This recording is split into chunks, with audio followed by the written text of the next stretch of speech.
brand new Benamar Primera motorhome. This luxury vehicle comfortably sleeps 4, has its own fitted kitchen and bathroom areas, and comes complete with fitted awning and bicycle rack. And that's not all, as we'll also give you a whopping £30,000 in tax-free cash to spend however you like. For another chance to win, text WIN to 63225. One entry costs £2.50 plus one standard network rate message. Or text BONUS to 63225. 5 entries cost £5 plus one standard network rate message. Go to gbnews.com/win. Entries start at £2.50. Call 0903 686 3232. Calls cost £2.50 plus your network access charge. Or post your name and number to GB16 PO Box 8690 Derby DE1 9TT. UK only. Entrance must be 18 or over. Lines close at 4 p.m. on the 31st of October. Please check the closing time if listening or watching on demand. Martin Daubney. Weekdays from 3 p.m. I thought I'd heard everything in terms of council insanity. But charging people £1,000 to park on their own driveway, this takes the biscuit. I think, firstly, the amount that they are charging is a huge amount for parking on your own drive. But equally, that sheer amount and the threat of court action causes a lot of anguish and grief, especially to the older people, to vulnerable, to disabled people that I've all come across have had this. And to make it even worse, the council has not actually ever once collected the £1,000 fine. So they're sending letters out, threatening a £1,000 fine, and they've never, ever actually collected that fine. It just causes complete unnecessary misery for people. Well, that's the definition of insanity. So to threaten a £1,000 fine but not actually collect the fine. So what's the point? I don't know what the point. There is a bit of a possible conflict of interest because the people sending out the letter are Balfour BT, who subcontract the roads for Southampton Council, and obviously they also will install drop curbs. Funny that. So what's happening here is you get a £1,000 threat through the post, and by the way, if you want to avoid that, simply come to the council. And by the way, we can install one of these drop curbs in for you at a handsome price of £800. £800 to get a curb in outside your house when you don't need it. You can go up a normal curb as it is, and I put it to you, every Englishman's home is his castle. This is the violation of that. Well, we've had cases where people are in council homes and they've been there for 40 years. They've been parking on their drive for 40 years, and suddenly they get a letter saying, sorry, £1,000 fine. GB News, the People's Channel.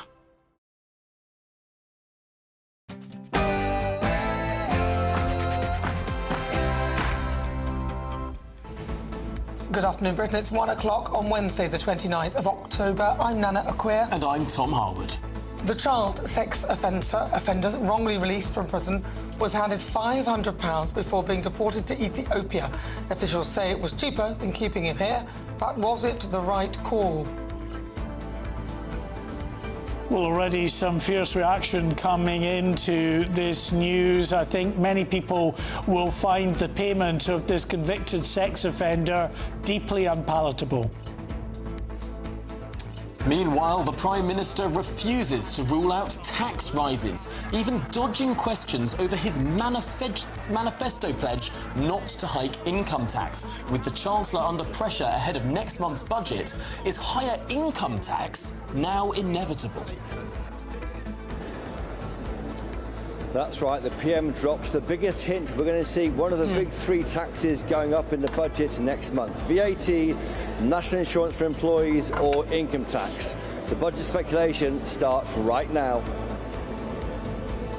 And an immigration crackdown, more than 11,000 raids on takeaways, salons and car washes as the government targets illegal working.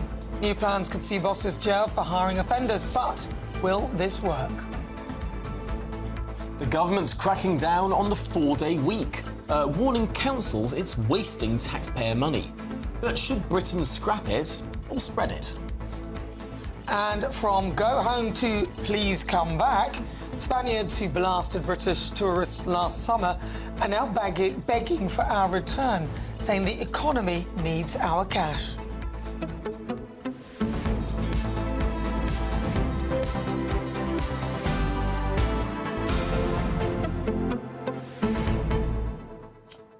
Habla española? Sí. Pequeño? Dos cerveza, por favor. Dos cerveza grande. ¿Dónde está la biblioteca? Ok, ¿cuál es la fecha de su nacimiento? Sí, muy bien. Very good. Why are we speaking Spanish? Hi, Because it's Spain. This is Good Afternoon Britain, not Good Afternoon España. But what a show we've got. I know, very, very busy indeed. Spanish, they want us to come back because they want our pounds. They do. I thought they might. It's really easy to say, get rid of all the tourists until suddenly there's no money. Exactly. But then again, speaking of money, 500 quid for somebody who's a sex offender to make them go home. I mean, he acted like he wanted to go home, and apparently he then had to be forced to go home, and then they had to bribe him with a bit of money. I mean, it just speaks to the utter sort of uselessness of the British state. You have someone practically begging to be sent back to Ethiopia and then is handed 500 quid in order that he goes without a fuss. I mean, if he says in front of a judge, as he reportedly did when he was convicted, I want to be deported, I want to go back to Ethiopia. If he says that, then take him at his word, don't give him a single penny and put him on the next flight. Well, it just makes an utter sort of farce of the whole thing, really, doesn't it? That he's committed crimes, he shouldn't have been here in the first place. And we actually now, having been arrested, gone to prison, then kind of let out by accident, he's now given money to leave. You know, it would have been a lot easier if instead of putting him up at taxpayers' expense in the Bell Hotel in Epping, as happened, and instead of going through all this process, waiting for him to commit a crime in the first place, surely it's crime enough to come across on a small boat, to jump the queue, to not go through... it's not like we have a particularly restrictionist legal migration system. I mean, why on earth are these people not flown back the moment they set foot on British soil? Or the moment they commit a crime. It's quite simple. Anyway, send us your thoughts, post your comments, gbnews.com/your say. But first, let's get your latest news headlines with Tatiana Sanchez.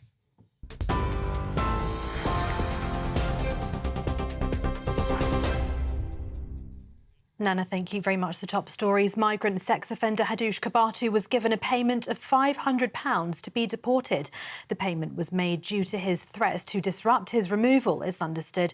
The decision was an operational one made by removal teams, not ministers. Kabatu was forcibly deported from the country overnight with a team of 5 officers accompanying him on the flight to Ethiopia. He was found and arrested by the Met Police in North London around 8:30 Sunday morning following a manhunt. Last month, he was found guilty of sexually assaulting a schoolgirl and a woman in Epping just over a week after arriving in the UK via small boat. Shadow Justice Minister Kieran Mullen spoke to GB News.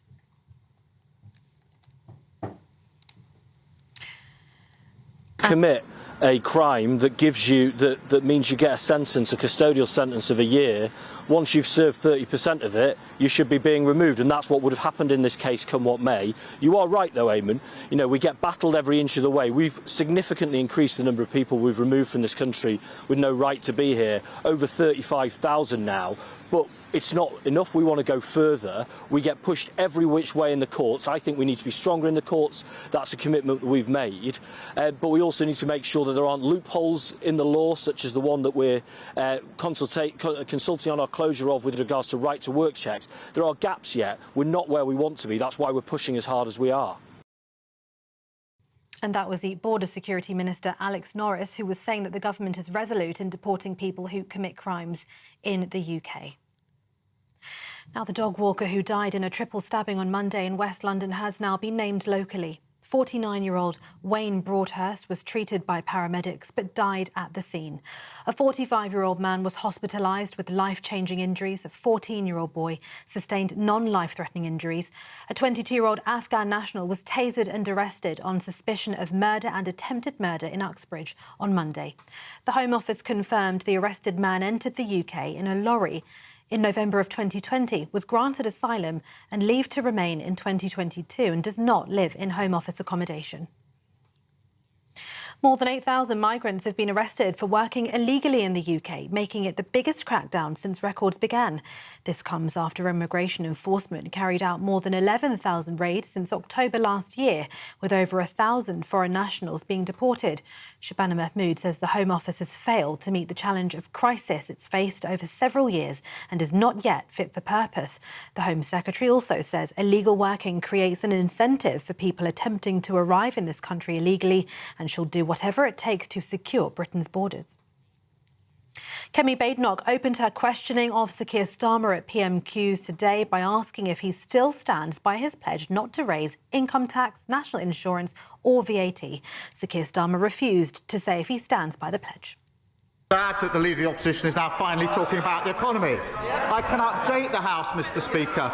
Retail sales are higher than expected. Inflation is lower than expected. Growth has been upgraded this year. And, Mr. Speaker, the UK stock market is at an all-time high. The budget is on the 26th of November and we will lay out our plans. But I can tell the House now that we will build a stronger economy, we will cut NHS waiting lists and deliver a better future for our country. Well, Mr. Speaker. Yes. What a fascinating answer. It is not the same answer that I received when I asked exactly the same question, word for word, on the 9th of July. Then the Prime Minister replied with just one word, yes, and then he sat down with a smug grin on his face. What's changed in the past 4 months? Elsewhere, the first ever compensation scheme for victims of the Post Office capture IT scandal has been launched. It marks the government officially acknowledging the damage caused to former sub-postmasters who used faulty accounting software in the 1990s. Capture was used in branches between 1992 and 2000 before the Horizon IT scandal, which saw hundreds wrongfully convicted. The capture redress scheme will provide payments of up to £300,000 and more in exceptional cases to former postmasters who suffered financial losses. Scenes of destruction in Jamaica are truly shocking. The UK is ready to provide humanitarian support in the wake of Hurricane Melissa, Sir Keir Starmer has told MPs. Jamaica's Prime Minister's declared the country a disaster area. Entire communities have been left underwater. 500,000 people are without power. Hurricane Melissa has now hit Cuba with 120-mile-an-hour winds, with mass evacuations taking place. Thousands of British tourists remain stranded in Jamaica after the storm wreaked havoc on the Caribbean island. And Prime Minister Sir Keir Starmer says he's deeply concerned by Israeli strikes on Gaza, and the UK is in close touch with the US and regional allies pushing for de-escalation. At least 104 Palestinians were killed in a wave of Israeli strikes in Gaza last night, according to the territory's Hamas-run health ministry. Israel carried out the strikes in response to what it said were violations by Hamas of the US brokered ceasefire deal.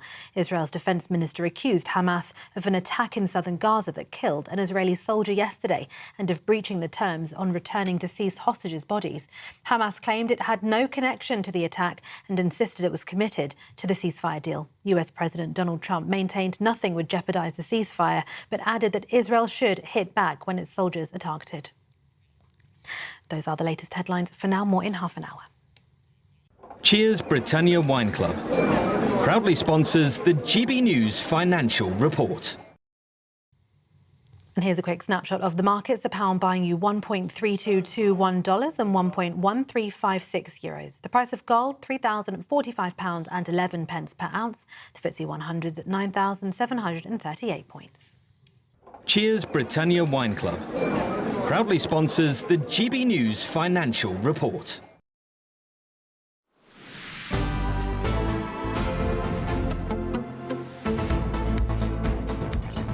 Thank you, Tatiana. Good afternoon. Britain. A migrant sex offender who was mistakenly released from prison was given £500 to be deported. Yes, it's understood that Hadosh Kabatu was paid to facilitate his flight in a peaceful manner. He arrived back in Ethiopia this morning after being forcibly removed from the UK with no right to return to Britain. Well, we're now joined by GB News' Home and Security Editor, Mark White. Mark, I think most people will be frankly shocked that not only was this person in prison for a measly 4 months, but actually he was paid to leave.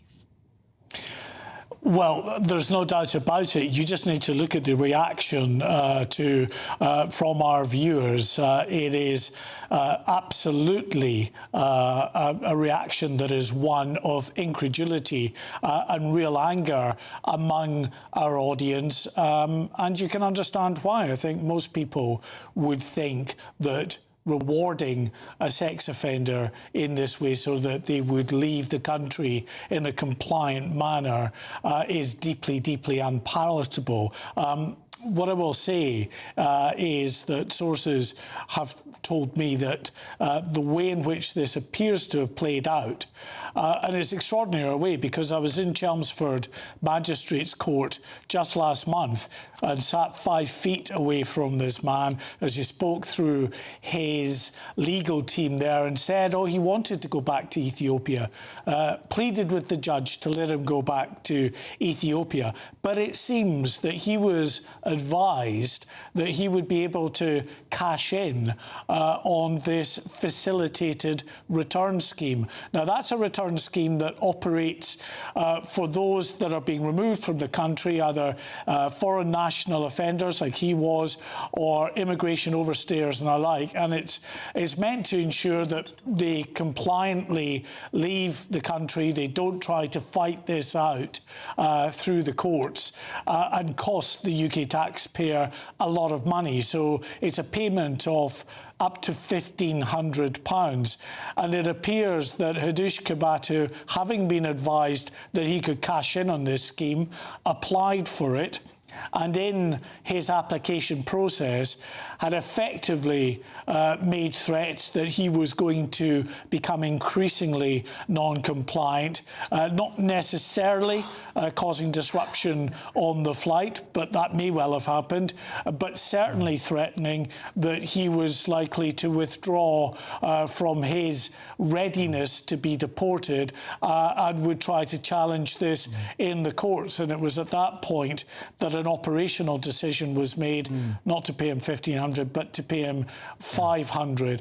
But listen, it's deeply unpalatable. No one wants to see anybody rewarded, let alone the most notorious sex offender in the country at the moment, the man who, through his actions of sexually assaulting a 14-year-old girl and a grown woman, caused the disruption that we saw at the Bell Hotel that spread right around the country.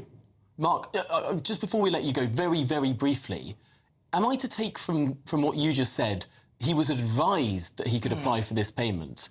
Could it have been some migrant charity or legal team told him how to fleece the taxpayer by threatening disruption? I mean, that is the most extraordinary story, if so. That type of detail has not been provided to me, just that he filled out the application form and that clearly he was advised. Of course he's going to be advised. He wouldn't necessarily know about the details of a scheme like this. But yes, it could have been a migrant charity, it could have been, a human rights lawyer. There is a wraparound service provided for these migrants that cross illegally into the UK, where they get all manner of advice. And had he decided that he actually wanted to stay and to fight this, he would, I'm sure, have been ultimately unsuccessful, but it would have dragged this out. And I think that's what, officials would like out there as a narrative. But as I say, people do not want to see an individual like this rewarded in any way, which he has just been to the tune of £500, a lot of money in Ethiopia.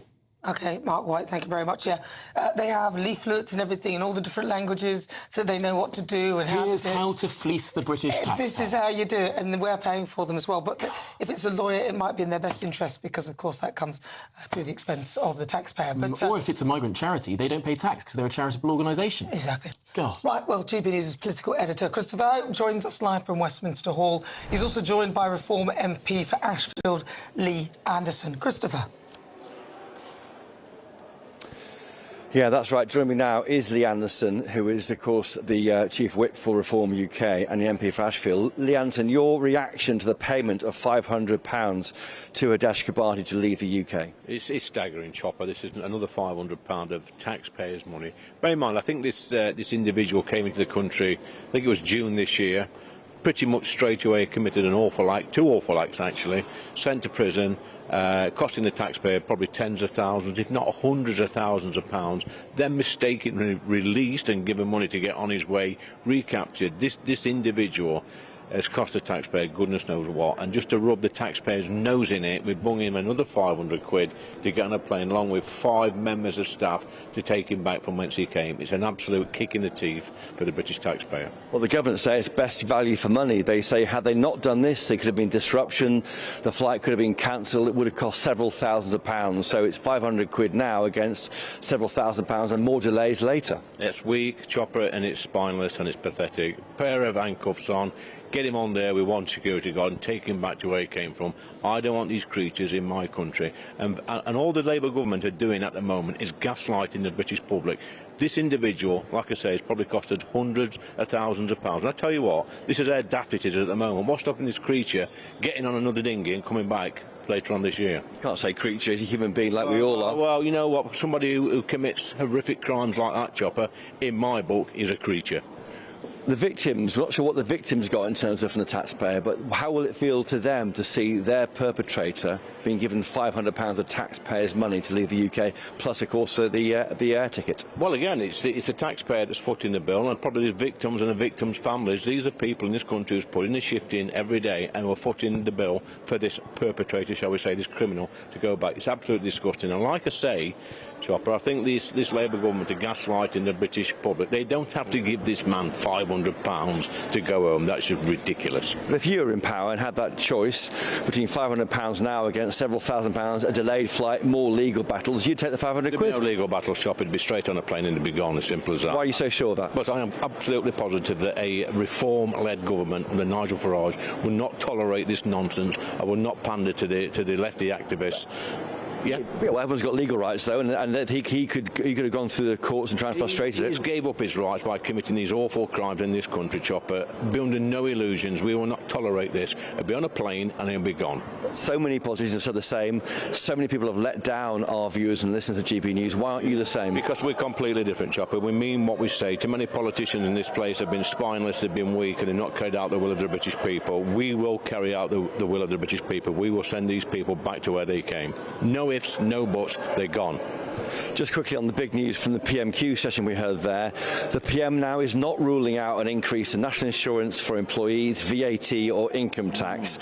That risks, well, would be, if it happens, another broken manifesto promise. Yeah, well, nobody can believe a word they say at the moment, Chopper. It is, as you say, it's breaking their manifesto pledges from last year. And again, it's going to be the hard-working British taxpayer that foots the bill on a day where we've spoken about reforms to the welfare bill just this morning, where we want to save the taxpayer up to £35 billion on PIP payments. What are this government doing? They're attacking the normal, decent, hard-working people that go out and put a shift in every day. And I tell you what, if the VAT increases in this country, it will affect the worse off the most. It's absolutely shocking. Historically, Labour always cut the VAT and Tories have put it up. But income tax, to push one of those taxes up to get the money you need to fill a black hole of 20 billion or so, has to be the basic rate, doesn't it? Well, you know, I mean, historically, I don't like to say this, but probably Labour politicians back in the day were a little bit more savvy than the ones we've got at the moment, and I think, you know, they're pretty clueless. I think Rachel, I can't say Rachel from accounts, can I? She's Rachel from the, she's the Exchequer. Rachel from the Treasury. Rachel from the Treasury, not Rachel from accounts. But I think she's pretty clueless at the moment. I think the whole front bench are clueless, and they take the easy option, and that's to take money off the hard-working British public, and it's shameful. We heard again attacks on your leader, Nigel Farage. Annalise Midley, I think it was a claim about dismantling the NHS. Ed Davey talking about, of course, your former colleague in Reform UK, who has been convicted for links to the Russians, Nathan Gill, and that allowed the PM to say, well, Reform would present a Putin-friendly government. He said that twice. Is Nigel Farage a friend of Putin? Well, I don't think he is. I think that Nigel's gone on the record many, many times, and it's a bit rich of people like Sir Keir Starmer saying ridiculous things like this. Let's not forget he was once a friend of Jeremy Corbyn. That is different to Putin. Well, it is different to Putin. Well, opinions differ. Also a threat to NATO, the PM said about your leader. It's absolute nonsense. I mean, they're frip chopper. We're on 35% in some of the polls. It looks like we've got a good chance of winning the next election. We swept the board during the local elections this year. We had a very, very good result in Caerphilly. You know, if that had been proportional representation in Caerphilly, we'd have won 3 seats there. So they're frip. They know in Wales next year they've got a mammoth task on their hands, and the Labour Party in Wales next year could become irrelevant. Just finally, why was Nigel Farage in the chamber? We thought he was on strike. He's not on strike. He's always here. He puts a shift in. He had a bit of a one-man demonstration last week. We don't think it's fair that a party with 4.1 million votes hardly ever gets a question in the chamber. He's making a point. I think, and more importantly, Chopper, we're not allowed on select committees, draft legislation committees or bill committees. I think that democracy in this place is failing reform and its supporters at this moment. Lee Anderson, thank you for joining us there. Lee Anderson, of course, there, worried about tax and also attacking that government for that £500 payment to the Epping sex attacker, now, of course, in Ethiopia. Well, Christopher Hope, thanks indeed for joining us there live from Westminster Hall. What a day of news it's turning out to be. Absolutely, absolutely. Well, now, though, it's time for our Great British giveaway. Here are all the details you need for a chance to make it yours. There's just 2 days left in our biggest giveaway to date, with a prize worth over £104,000. First, you could be driving away with this brand new Benamar Primera motorhome. Worth over £74,000, this luxury vehicle comfortably sleeps 4, has its own fitted kitchen and bathroom areas, and comes complete with fitted awning and bicycle rack. And that's not all, as we'll also give you a whopping £30,000 in tax-free cash to spend however you like. Someone is guaranteed to win our biggest prize to date. But hurry, get your entry in now. For another chance to win, text WIN to 63225. One entry costs £2.50 plus one standard network rate message. Or text BONUS to 63225. 5 entries cost £5 plus one standard network rate message. Go to gbnews.com/win. Entries start at £2.50. Call 0903 686 3232. Calls cost £2.50 plus your network access charge. Or post your name and number to GB16 PO Box 8690 Derby DE1 9TT. UK only. Entrants must be 18 or over. Lines close at 4 p.m. on the 31st of October. The winner will be contacted live on GB News, week commencing 10th November. Please check the closing time if listening or watching on demand. Good luck. Good luck indeed. Well, this is Good Afternoon Britain on GB News. Lots more still to come. The government's cracking down on the 4-day working week, warning councils it's wasting taxpayers' money. But should Britain scrap it or spread it? But after the break. With the Prime Minister refusing to rule out hiking income tax, should we start to say the unsayable? Is income tax really going to rise next month? All of that and more to come. You're with GB News, Britain's #1 news channel.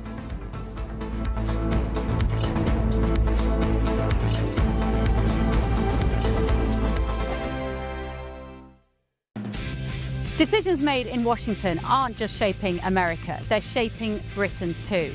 From migration to global security, from crime to health.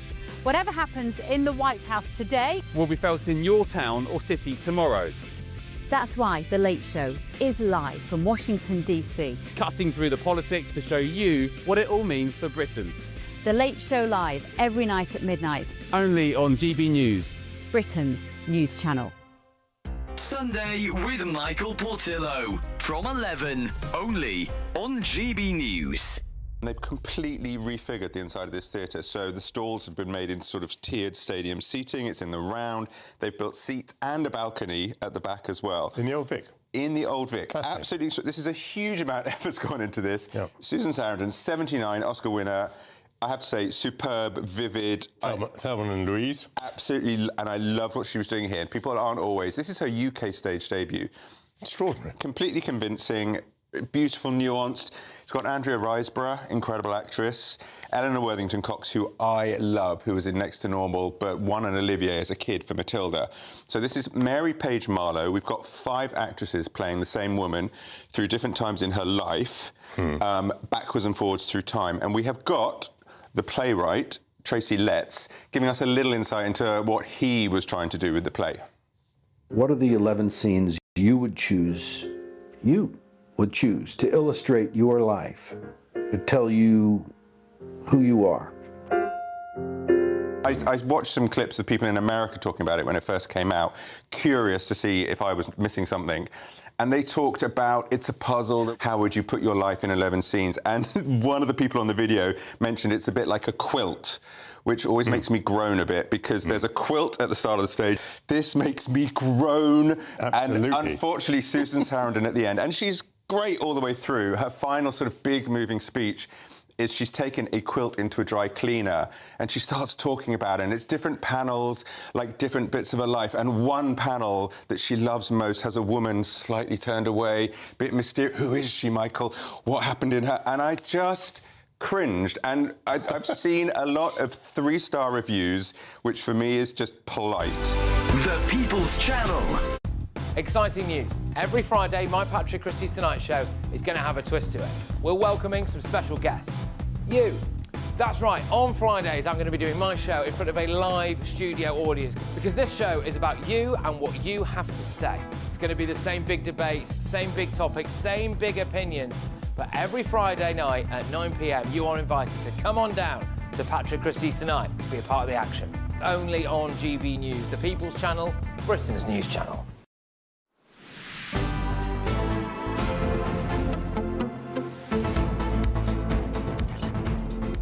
Good afternoon, Britain. It's 27 minutes past 1. Now, the Prime Minister has refused to stand by his manifesto pledge to not raise the 3 biggest taxes. Conservative leader Kevin Bates not questioned the Prime Minister on his party's plans for next month's budget, but he denied to answer. So, last year, in its manifesto, Labour promised... That's a shame, isn't it? 'Cause she asked him... Because didn't she ask him in July, when he first came in, about tax rises and whether he's going to actually raise any of those taxes? And he just... She asked a specific form of words that she had asked on the 9th of July before the summer recess. The exact same wording of the same question. When the Prime Minister responded in July, he said a one-word answer. No. And he was sat not down. going to raise income tax, VAT or national insurance on employees. She said he looked at her smugly as well and smiled smugly. And this time round, the Prime Minister made no such assurance. It's pretty easy to read between the lines on that one. So these tax rises, are they coming? Well, let's speak to City editor at City AM, Simon Hunt, who joins us now. Simon, is it, in your view, inevitable that that is the most logical and most painless tax to raise, and actually one of the most fairest, rather than pitting off all these different groups that end up hating the Labour Party at the end? Certainly, it does feel as though that's an inevitability now, and as we heard earlier today, Keir Starmer refusing to rule it out.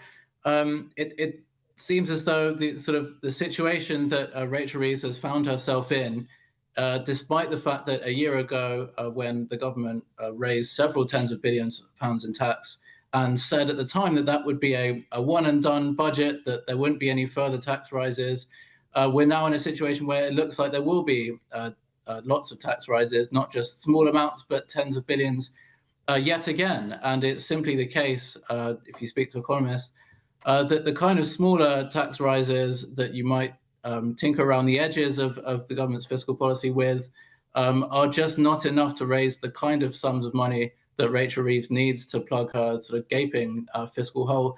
And so income tax has become the natural, easiest thing for her to raise, despite the fact that it breaches her manifesto commitments.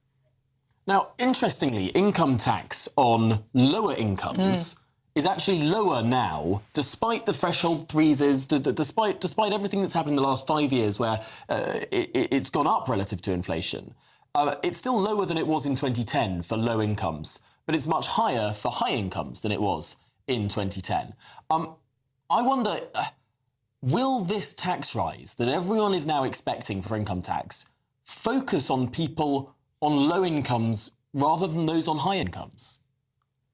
I mean, it certainly seems as though it's those at the highest incomes have been squeezed kind of as much as they can be squeezed now. And, there've always been widespread reports over the past few months of the rich and the super rich leaving London in search of lower tax jurisdictions.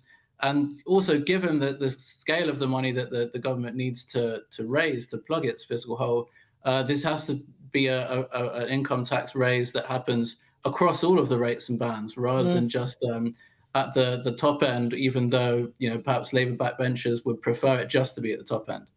Well, that is working people. They promised not to tax them. City editor at City AM, Simon Hunt, thank you very much.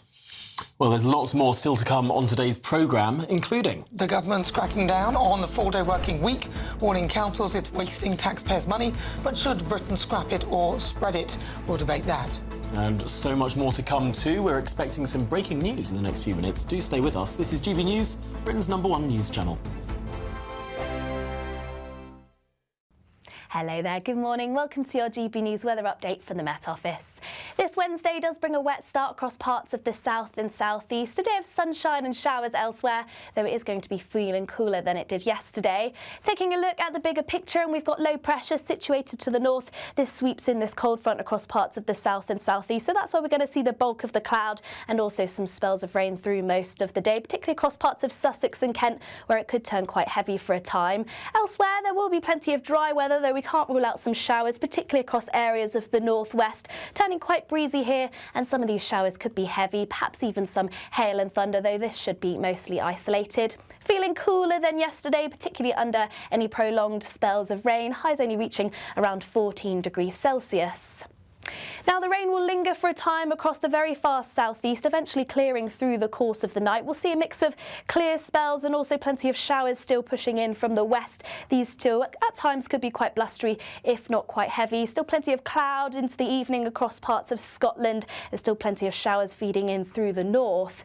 But as we progress further into the night, any rain, any showers will soon ease away. We'll see those winds lighten up too, allowing plenty of clear skies across the country. And with light winds and clear skies, that means it is going to be turning chilly. We'll likely see some patchy frost. This could be quite widespread across northern areas, and also some mist and fog by the time we reach the morning. So leading us into quite a chilly start as we head through the early hours of Friday. Many towns and cities, lows reaching around the mid to low teens, but many rural areas likely dropping below freezing.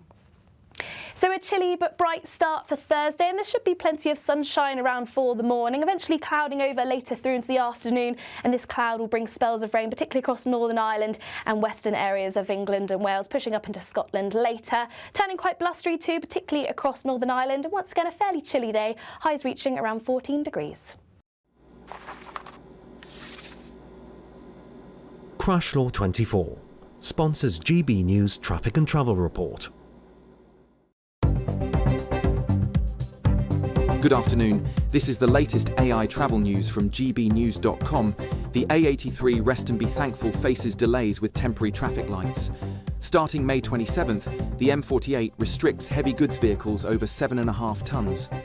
In Leicestershire, the A50 westbound has closed lanes between M1 junctions 24 and 24A due to a collision. An incident on the M25 clockwise between junctions 25 and 26 has led to lane closures. A broken down vehicle on the A3 northbound has closed a lane between the A3M and A272 Petersfield South in Hampshire. For more travel news, go to gbnews.com. Crash Law 24 sponsors GB News Traffic and Travel Report.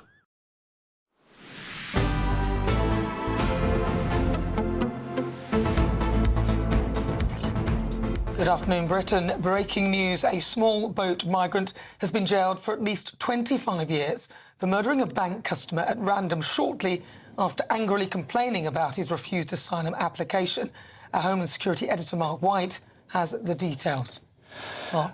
This is the most extraordinary and chilling story, and a story that actually we did not have the full details of until today in terms of this individual having arrived here by small boat in October of last year before going on to commit this horrific murder in Derby in May of this year. This is Hebi Gadaraxman Noor, a Somali national, 47 years old, who had apparently arrived, as I say, late last year, in October last year, by small boat, having paid €400 for his journey. He was turned down for asylum. Apparently, he had called up a refugee charity, a hotline, to say that he was going to kill hundreds of people, and in particular police and doctors and people from the Home Office is what he had threatened to do. Instead, he'd gone to a branch of Lloyds Bank in Derby in May, and there he was seen on CCTV, multiple CCTV cameras, stabbing to death Govinda Singh Johal, a customer in that Lloyds Bank. An absolutely horrendous attack that took place before he was then subdued and arrested. He pleaded guilty to this offence shortly after appearing in court back in May. Today, he has been sentenced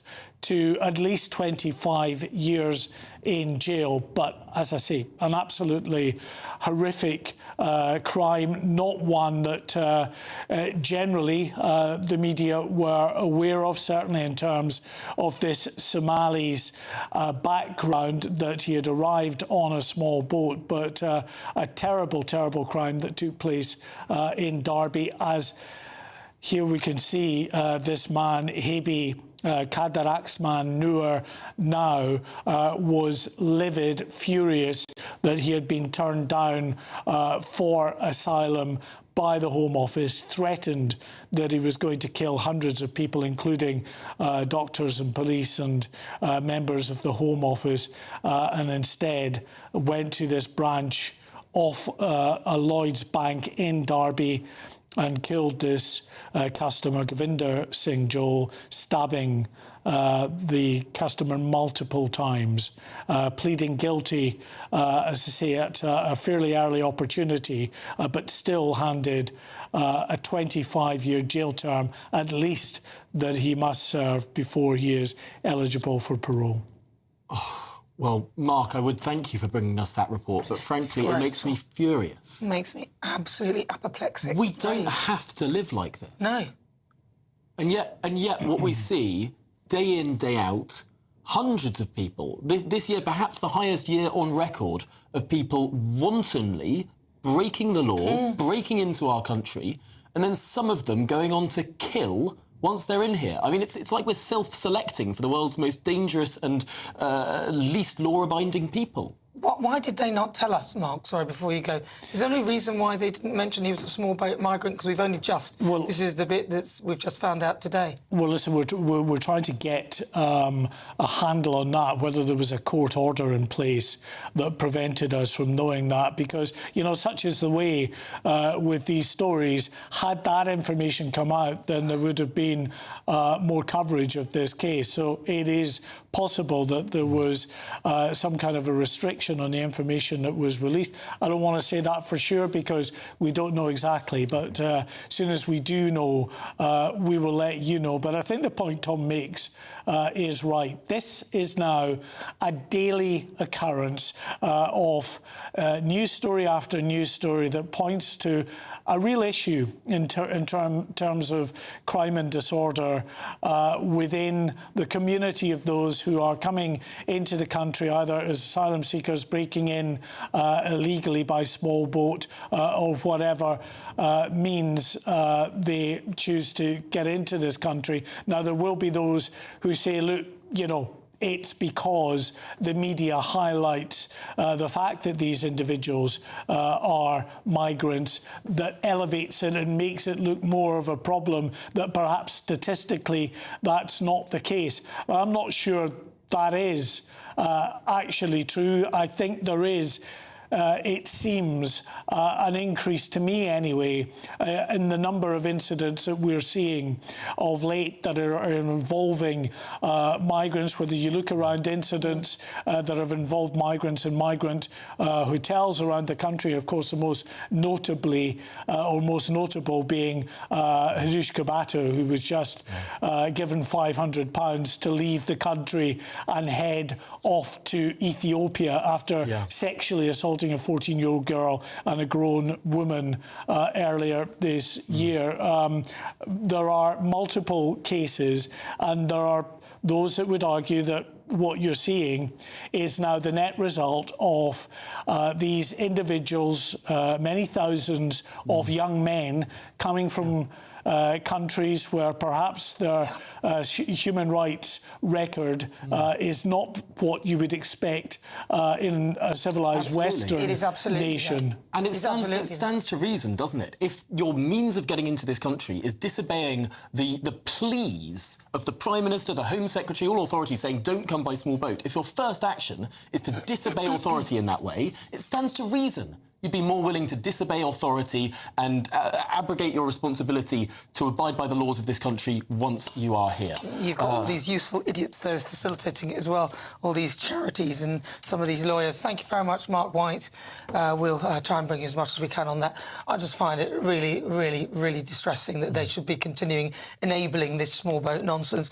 The government have a lot to talk to us about. They need to explain what they're actually doing about it, rather than all this rhetoric and talk, because we are seeing actual crimes being committed to people of this country by people who are coming to this country illegally, and I'm not hearing much of how they're going to crack down on it. It's just disgraceful. But we'll pause that for a second. We'll be back with more information on that story as and when we get it. Also, they didn't really want to tell us that he was a small boat migrant, which, again, makes me very cross. Raises an eyebrow. But in other news, the government is cracking down on the so-called 4-day working week. Community Secretary Steve Reid, remember him, he couldn't say how many houses there were, has blasted South Cambridgeshire Council, saying that he's deeply disappointed with its decision to give staff full pay for fewer hours. Well, he's now demanding answers, and amid claims that the shorter week is impacting output, another 25 councils are said to be considering the move. Well, we're joined by Head of Lifestyle Economics at the Institute of Economic Affairs, Christopher Snowden, and also John Berry, who is a sales director at Tyler Grange, a company which has adopted the 4-day week. I'll start with you, Berry, because John Berry, because you have adopted the 4-day week, and how's it going? Yeah, we've been doing the 4-day week for 3 years now, and it's been incredible for our business. We're still 30% more productive on a 4-day week than we were on a 5-day week. We saw a 70% reduction in absenteeism through sick leave, and our flight risk of people leaving the business is down to 2%. So, you know, from my perspective, we're a happier, healthier and more efficient business. Gosh, Christopher Snowden, it's a drive for efficiency.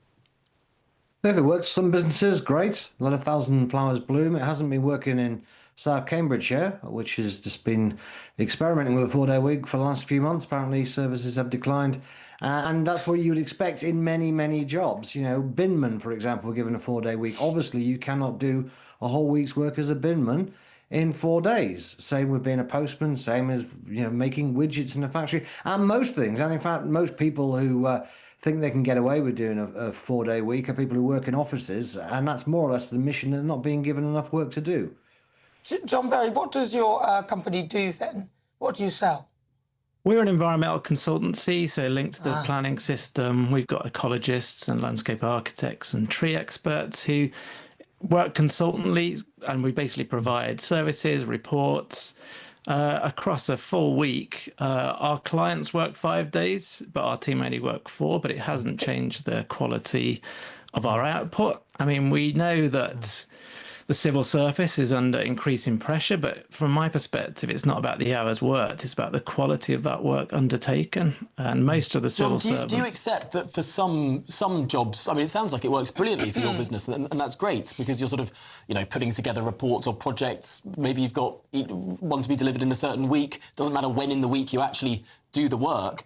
But for other businesses, I mean, a one-size-fits-all approach just simply won't work. Yeah, I agree. It's not a one-size-fits-all approach. I think what the problem we've fallen into in the UK is that because we've worked a 5-day week for 100 years, we think that's how we should continue. But we can all see how technology has changed our working day. Cognitively, we shouldn't be working a 5-day week. But you can't just reduce hours. You've also got to innovate at the same time and look at your organisation and see what needs to improve. I think that's the problem. Looking at 4-day week in isolation is wrong. And like you say, one size doesn't fit all. But very briefly, you did say that your consultants work 4 days, but then you sort of smoked and said, but the customers, they work 5, or whoever you're supplying to. So it's not, I don't think it's really... let's give a final word quickly to Christopher Snowdon. We've got it running out of time, but I think it's only fair. We've got a desperate problem with productivity in this country, in particular with the public sector. Public sector productivity has been flat for decades. Cutting down the number of hours people work is certainly not going to help that, unless you cut their pay by 20%, which we, I suppose, could do. That might improve productivity somewhat. And if environmental consultancies are working for the government, stopping things being built, then perhaps a 0-day week would be ideal. Sorry, Chris, why would cutting pay increase productivity? No, he said you should cut their pay. If people believe they can do 4 days work in 5 days and you cut their pay by 20%, then you'll increase productivity, because productivity is just output divided by wages. Yeah. Yeah. All right. Well, listen, thank you both. Much appreciated. That was John Berry and also Christopher Snowdon. Thank you so much. Well, we should say that in a statement, the leader of South Cambridgeshire District Council, the council under fire from the Community Secretary, Councillor Bridget Smith, has said, "We're extremely disappointed to receive this letter from the Minister, as we're an exceptionally high-performing council. Since implementing the 4-day week, a working arrangement in which staff do 100% of their work in 32 hours each week, we've delivered an annual saving of almost £400,000, maintained and improved performance. Staff turnover has decreased by 41% and the number of applications for roles has surged by 123%. Really? I didn't think they were doing that well, that council. I thought that was... Well, anyway. Well, I mean, that's what they say. That's what they say. I mean, applications for the jobs have increased 125%. I'm not surprised. Right, this is Good Afternoon Britain on GB News. Lots more coming up on today's show. Yes, the government cracking down on that 4-day working week, as we've just discussed. But much more to come too, including the very latest on that shocking news of a small boat migrant committing a murder. But first, if you're in search of some holiday sun, here's the forecast. Dinner under the stars tonight? That reminds me of our travel insurance. You mean All Clear Skies? All Clear Travel Insurance sponsors GB News Travel Destinations Forecast. Generally brighter across many areas of Europe this week, though we can't rule out some rain, particularly across southwestern areas of Spain and also parts of Portugal, all down to an area of low pressure just to the west of the UK, swinging in some fronts at times. Also fairly showery across northern areas of Italy. Sardinia too could also see some spells of heavy showers, but elsewhere across the Mediterranean, pushing into Greece, it should be mostly dry and settled with some sunshine. Now there's still some showers in the forecast over the weekend, but otherwise feeling warm in any sunshine. All Clear Travel Insurance sponsors GB News Travel Destinations Forecast. I'm Michelle Dewberry, this is Jubes & Co with you. Hello everyone, Patrick Christie is here. GB News, Britain's news channel. Access the stories that matter to you. Take the GB News family with you on any device. And as long as you have an internet connection, tune in to GB News, anywhere on the planet or beyond. GB News, the People's Channel, Britain's news channel. Hi, I'm Michelle Dewberry and my show is your opportunity to cut through all the noise and dive in headfirst to some robust debates. Ideas clash. Situation, no, because the failure is... You're deliberately avoiding my point. Nothing's held back. And if you think this is the end of it, wait for more. And we do not shy away from the difficult stuff. Sometimes I want to shake people and say, if only you understood. So join me on Jubes & Co weeknights at 6 p.m, only on GB News, Britain's news channel. Mornings don't have to be tiresome, especially if you have the right company. Wake up to news as it happens, opinion and debate, and of course, a little bit of entertainment too. Because when the kettle's on, we're on. That's Breakfast on GB News, a show worth waking up for. Every morning from 6 a.m. Only on the People's Channel, Britain's news channel. We'll spread the news, you spread the word. From the school run to the home run, watch a new show for all of Britain. So he can say whatever he wants. A straight-talking show where all voices are heard.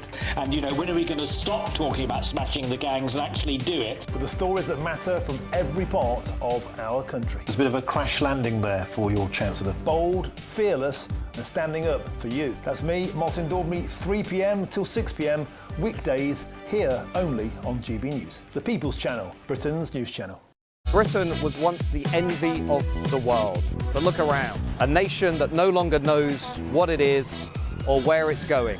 A country that's broken. How do we fix Britain? How do we bring it back? Friday night with Matt Goodwin at 8 p.m. Only on GB News. At GB News, we love to hear from you, our loyal community. So drop us a line at gbnews.com/yoursay. There you can talk to each other and also to the presenters live on air. gbnews.com/yoursay, because GB News is your channel, Britain's news channel. Join me, Nana Akua, for an informative, interactive news programme with a difference. It's fun.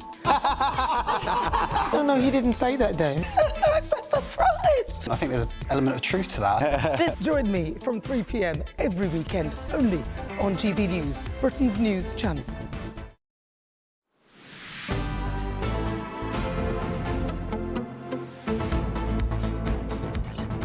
Good afternoon, Britain. Now, drivers heading into Oxford will have to pay £5 a day as the city brings in the biggest congestion charge outside London. Yeah, the council says it will cut traffic and clean up the air, but many residents are calling it a war on motorists. Well, GB News' national reporter Will Godley joins us live from Oxford. Will, talk us through. Tell us about this. Well, Nana, it certainly seems to be working so far. Started 7 o'clock this morning and the road's looking pretty free of congestion so far. Certainly locals here telling me there'll definitely be more busy at the moment, but any cars who £5 to do so, and if you don't pay within about 24 hours or so, you face a £70 fine. So maybe not the incentive to drive here that there was before if you want to access Oxford. And a lot of the residents pretty angry here. Patrick Clacy, we can talk to you now. You've got a business just where this congestion charge is kicking in. Yeah. You're really unhappy that it's coming into force. Yes, it will bring fewer people into Oxford, there's no doubt about that. My business has been here for 28 years, so I've seen a lot of things coming and going, but it's unprecedented, really. Crazy. You were telling me that it's down to the LTNs that the council introduced about 4 years ago that's created this congestion. One of the reasons, again, why you're really unhappy by this. Yeah, post-COVID, basically, people's working patterns changed. Nobody's working Monday to Friday anymore. They introduced LTNs for a problem that didn't exist, and now they're trying to introduce a congestion charge basically to get rid of the problem they created in the first place with the LTNs. And very quickly, do you feel the council are listening to you when you ask them to stop it? No. From their own consultation, they had 66% of people who were dead against this, so they're simply not listening. There's no democracy in Oxford. That's for sure. Patrick, thank you very much for joining us on GB News. You can see the signs behind me showing where the congestion charge starts, and the council say a reduction in congestion creates a healthier, more accessible and more attractive Oxford, opening the door to new businesses and jobs here. Have cycled past saying it's a good thing making the roads safer, but for residents and drivers here, still pretty divided. Thank you very much, Will Godley. Yeah, what they forgot to say was more money. Yes, that's why they want more money. Seems to be proliferating, coming to every city in the country. Well, we'll keep an eye on it. But this is Good Afternoon Britain. Much more to come after the weather. Expect warm spells with the odd rude interruption. Box Boilers sponsors the weather on GB News. Hello there, good morning. Welcome to your GB News weather update from the Met Office.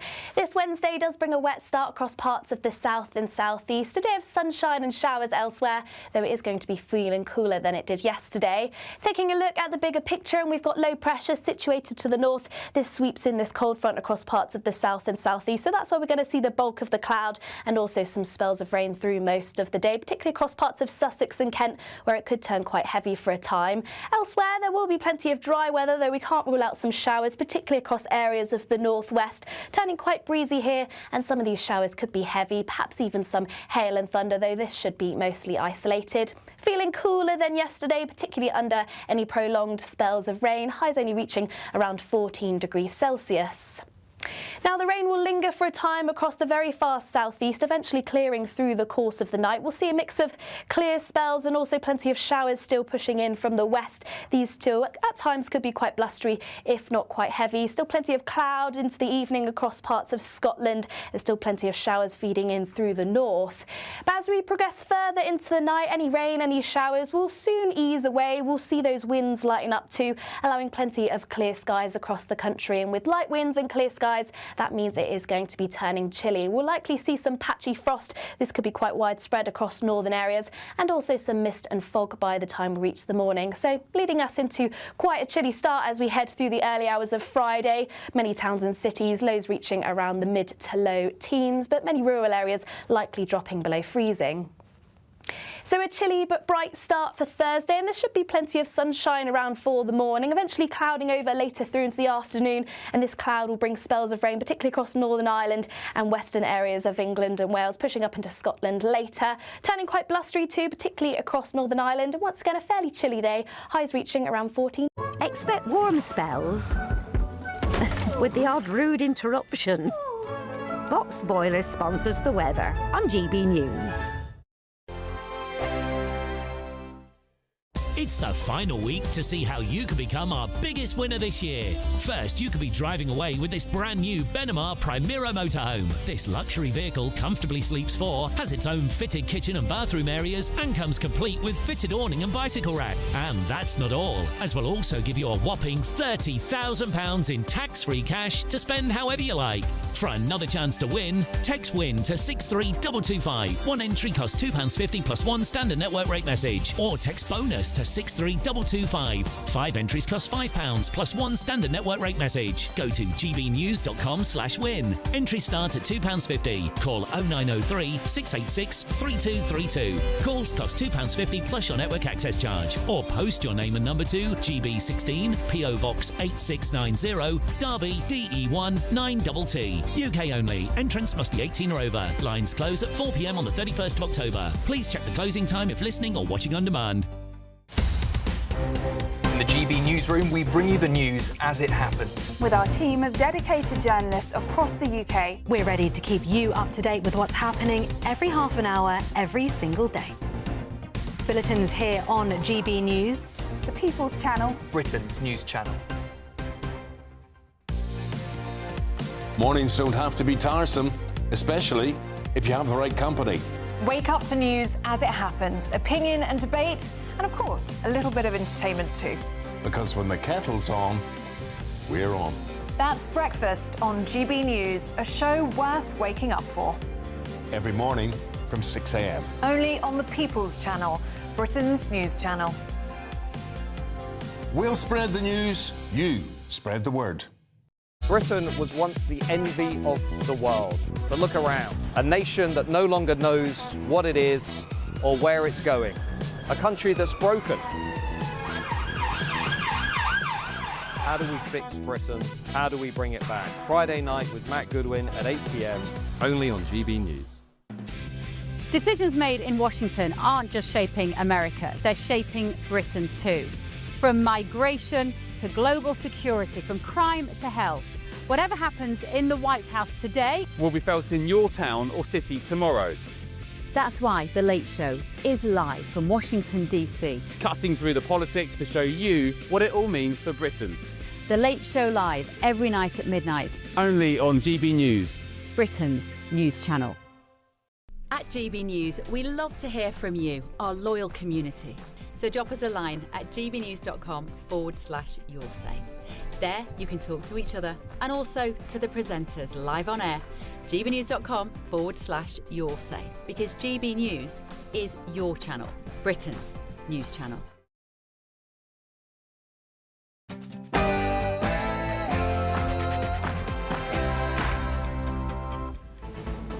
Good afternoon, Britain. It's 2 o'clock on Wednesday, the 29th of October. I'm Tom Harwood. And I'm Nana Akua. Now, a Somali migrant who stabbed a man to death in a Derby bank has been jailed for life. Habi Kabdiraxman Nur had threatened to kill 500 people hours earlier after his asylum claim was refused. Well, an absolutely shocking case, this, of a totally innocent bank customer being stabbed fatally in the chest for no other reason than this man was angry about the refusal of his asylum application. Sir Keir Starmer refuses to rule out tax rises, dodging questions over his manifesto pledge not to hike income tax. With the Chancellor Rachel Reeves under pressure ahead of next month's budget, are higher taxes now inevitable? Nana, it looks like it. The PM there not ruling out a manifesto breach, increasing income tax, VAT or national insurance for employees. How will they sell this to the electorate? Elsewhere, the Reform Party set out its plan to save £9 billion a year from Britain's welfare bill, particularly targeting claims related to anxiety. And the alarm clock generation is now being replaced by an anxiety generation. A generation of young people that can forget about getting up in the morning and going to work. A major blow to Labour's green ambitions. The government has slashed forecasts for wind farm output, forcing Ed Miliband to pay more for clean energy. Are his net zero plans starting to unravel? And from go home to please come back. Yes, Spaniards who blasted British tourists last summer are now begging for our return, saying their economy needs our cash.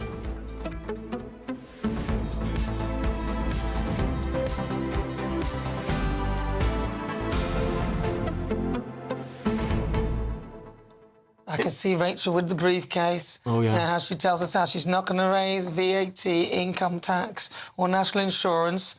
And then the first thing they do is the pensioners, which is very, very bad indeed. And then somewhere in there, somehow they managed to divide employers and employees' national insurance so they could break, in my view, they broke that promise. I mean, breaking a manifesto pledge is such a significant event. I think it's clear that the public already thinks they've broken their manifesto. I know they wiggle out of it saying, oh, we only raised employers' national insurance and we meant that we'd protect employees' national insurance. Most people in the country don't give a fig for the difference and they think that the government's using weasel words to try and get it right. I would reckon most of the country thinks they've broken their manifesto already on lots of things. Which is why Perhaps now they have... Exactly. This is the calculation that they will have made, that the country thinks that they're liars anyway, so one more lie... Or in effect, one more U-turn, and a pretty major U-turn at that, perhaps it's survivable given their position in the polls. It would have been survivable had she not taken a little bit of tax off you and a little bit of tax off you. Let's do the farmers. Let's take off the pensions. Let's try some welfare. Literally, each possible socio-economic group they've irritated, and now they're going to do it for all of us. They should have done that first, but unfortunately it's just ridiculous. So let's see what they do. I'd actually rather they did that than anything else, all the other stuff. Just before we go to the headlines, let's bring in Christopher Hope on this. It is a big one. Because the manifesto, the importance politically, it's like the holy scripture, the Bible of a government. You can't mess with the text. The text is what it is. To say you're not going to increase one of those three big got away with it in national insurance last November because it was for employers, not employees. But those three, national insurance, income tax, VAT, very effective use of PMQs by Kevin Badenoch to force that apparent admission from the PM. We'll be discussing that in more depth, Yeah, of Rachel course. should be fired if they do, because she's, it feels like they've been lying then if that's the case, and she'll have no credibility left.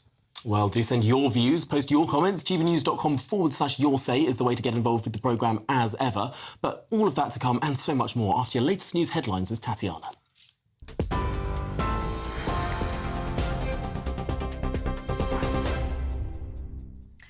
Tom, thank you very much and good afternoon. The top stories: a small boat migrant who stabbed a man to death in a high street bank has been jailed for life with a minimum term of 25 years.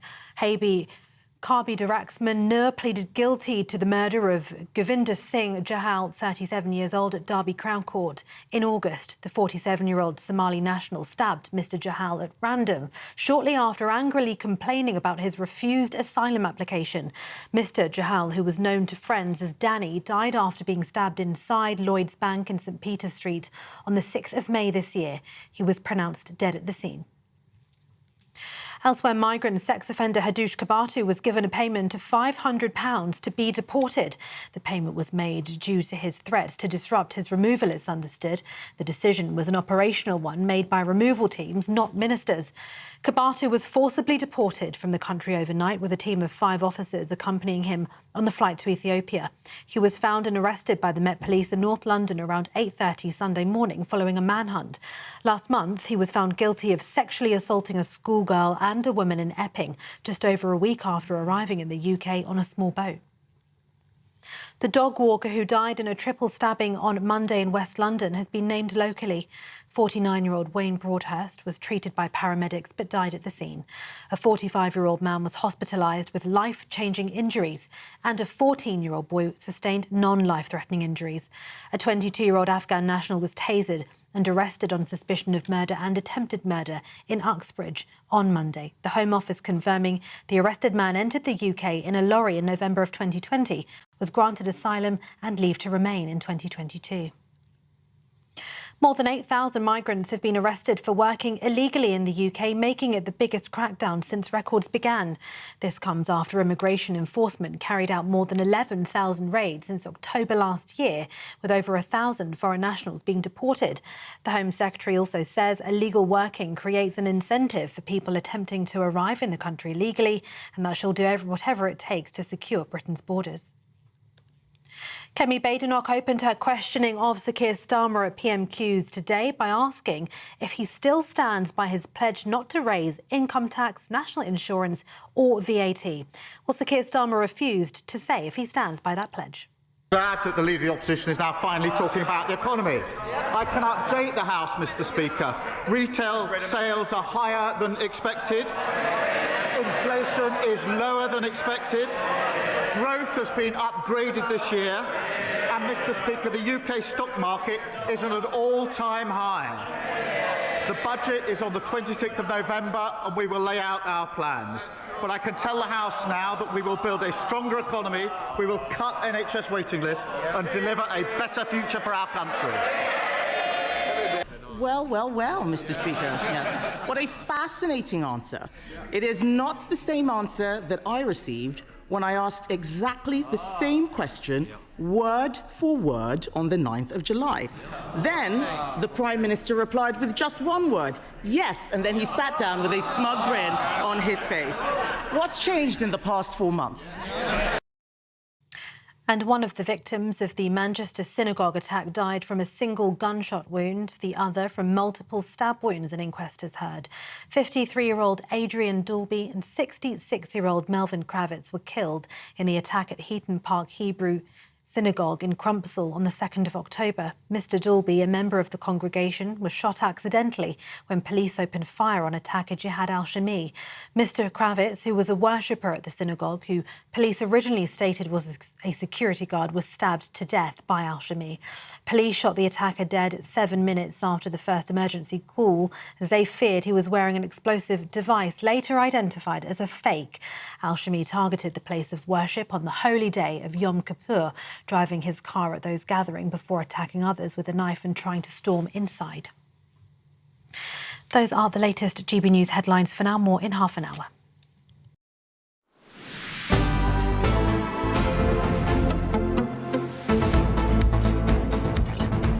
Good afternoon, Britain. It's 9 minutes past 2 in the afternoon, and the Reform Party has today vowed to crack down on people claiming benefits for anxiety.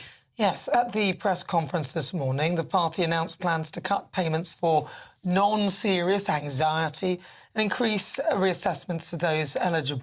Well, the Reform Party Chief Whip, Lee Anderson, says it's unfair that working people are footing the bill on those benefits. We're in a situation where the alarm clock isn't heard as often as it should be, and the alarm clock generation is now being replaced by an anxiety generation. A generation of young people that can forget about getting up in the morning and going to work and instead stay at home all day, courtesy of the taxpayer-funded employment support allowance and personal independent payments. And the people bearing the brunt of this cost are the very same people who still use an alarm clock and get up for work in the morning, and it's not fair. Well, we're joined in the studio now by our political editor, Christopher Hope, and the Shadow Secretary for Work and Pensions, Helen Whately from the Conservative Party. Before we get to you, Helen, let's start with Chris. This was an announcement from the Reform Party today. What were they saying? Well, they clearly want to go after, as I say, why are we spending billions a year on paying people not to work? I've been waiting for this news from the Reform Party for a number of months now through Lee Anderson, this idea of people who should be paid to work. They've gone after a particular group, the anxiety generation, people who claim benefits because they feel anxious or nervous, and we've seen a big increase in mental health complaints over the past decade or so, and they clearly think, if you physically can't do things, that is understandable why you might claim benefits, but really anxiety, and that's their attack. Well, Helen, this is not new, though, because you have been saying this for some time about cutting welfare benefits. You only need to go through your X feed and it's all there. Well, thank you very much. I have indeed been saying this for some time. I mean, it's good to see other parties waking up to the problem we've got with welfare, the ballooning bill and that steep rise in people claiming benefits for low-level mental health problems. But all Reform has done is watered down some of the policy announcements that I've already made. And also alongside that, they're clearly not serious about making welfare savings because they're still committing to lifting the two-child benefit cap, which will cost the taxpayer billions. So I think they're just looking for headlines. They haven't done the hard work and they haven't really done this from principles. So what is the Conservative policy when it comes to PIP, personal independence payments? So the policy that I've been setting out is primarily to get on top of the reason why we're seeing a steep rise in PIP claims, and that is the number one reason is common mental health problems. So we're saying, and I've said this back at party conference, and said back as far back as July, that you should no longer be able to get sickness benefits, PIP, for low-level mental health problems, things like anxiety, kinds of neurodiversity like ADHD. Actually, we know the evidence says you're better off in work, and PIP can deter people, the fact is, from working. Is this a difficulty for the Conservative Party to be saying? Because, of course, you were a minister under the previous government, and it was a big accolade of that government that it put a parity between mental and physical health. What did we see after that parity? Well, a lot more benefits, disability benefits, going to people with mental health claims. Now, it's a lot harder to be discretionary about those claims. I mean, it's really clear if someone doesn't have any legs, they're disabled.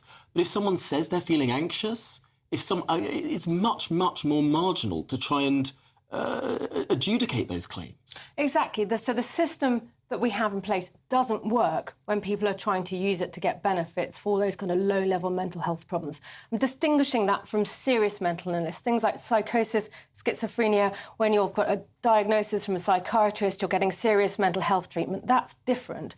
But at the moment, and particularly the other thing that's behind this is, and it was because of the pandemic, a lot of benefits went to be assessed over the phone rather than face-to-face. It's very hard to assess whether somebody really has some of these problems and serious health problems over the phone. So one, I'm saying that you shouldn't be able to get sickness benefits for those common mental health conditions. And the second is benefits should return to being assessed face-to-face, not over the phone. Did the Conservatives get it wrong?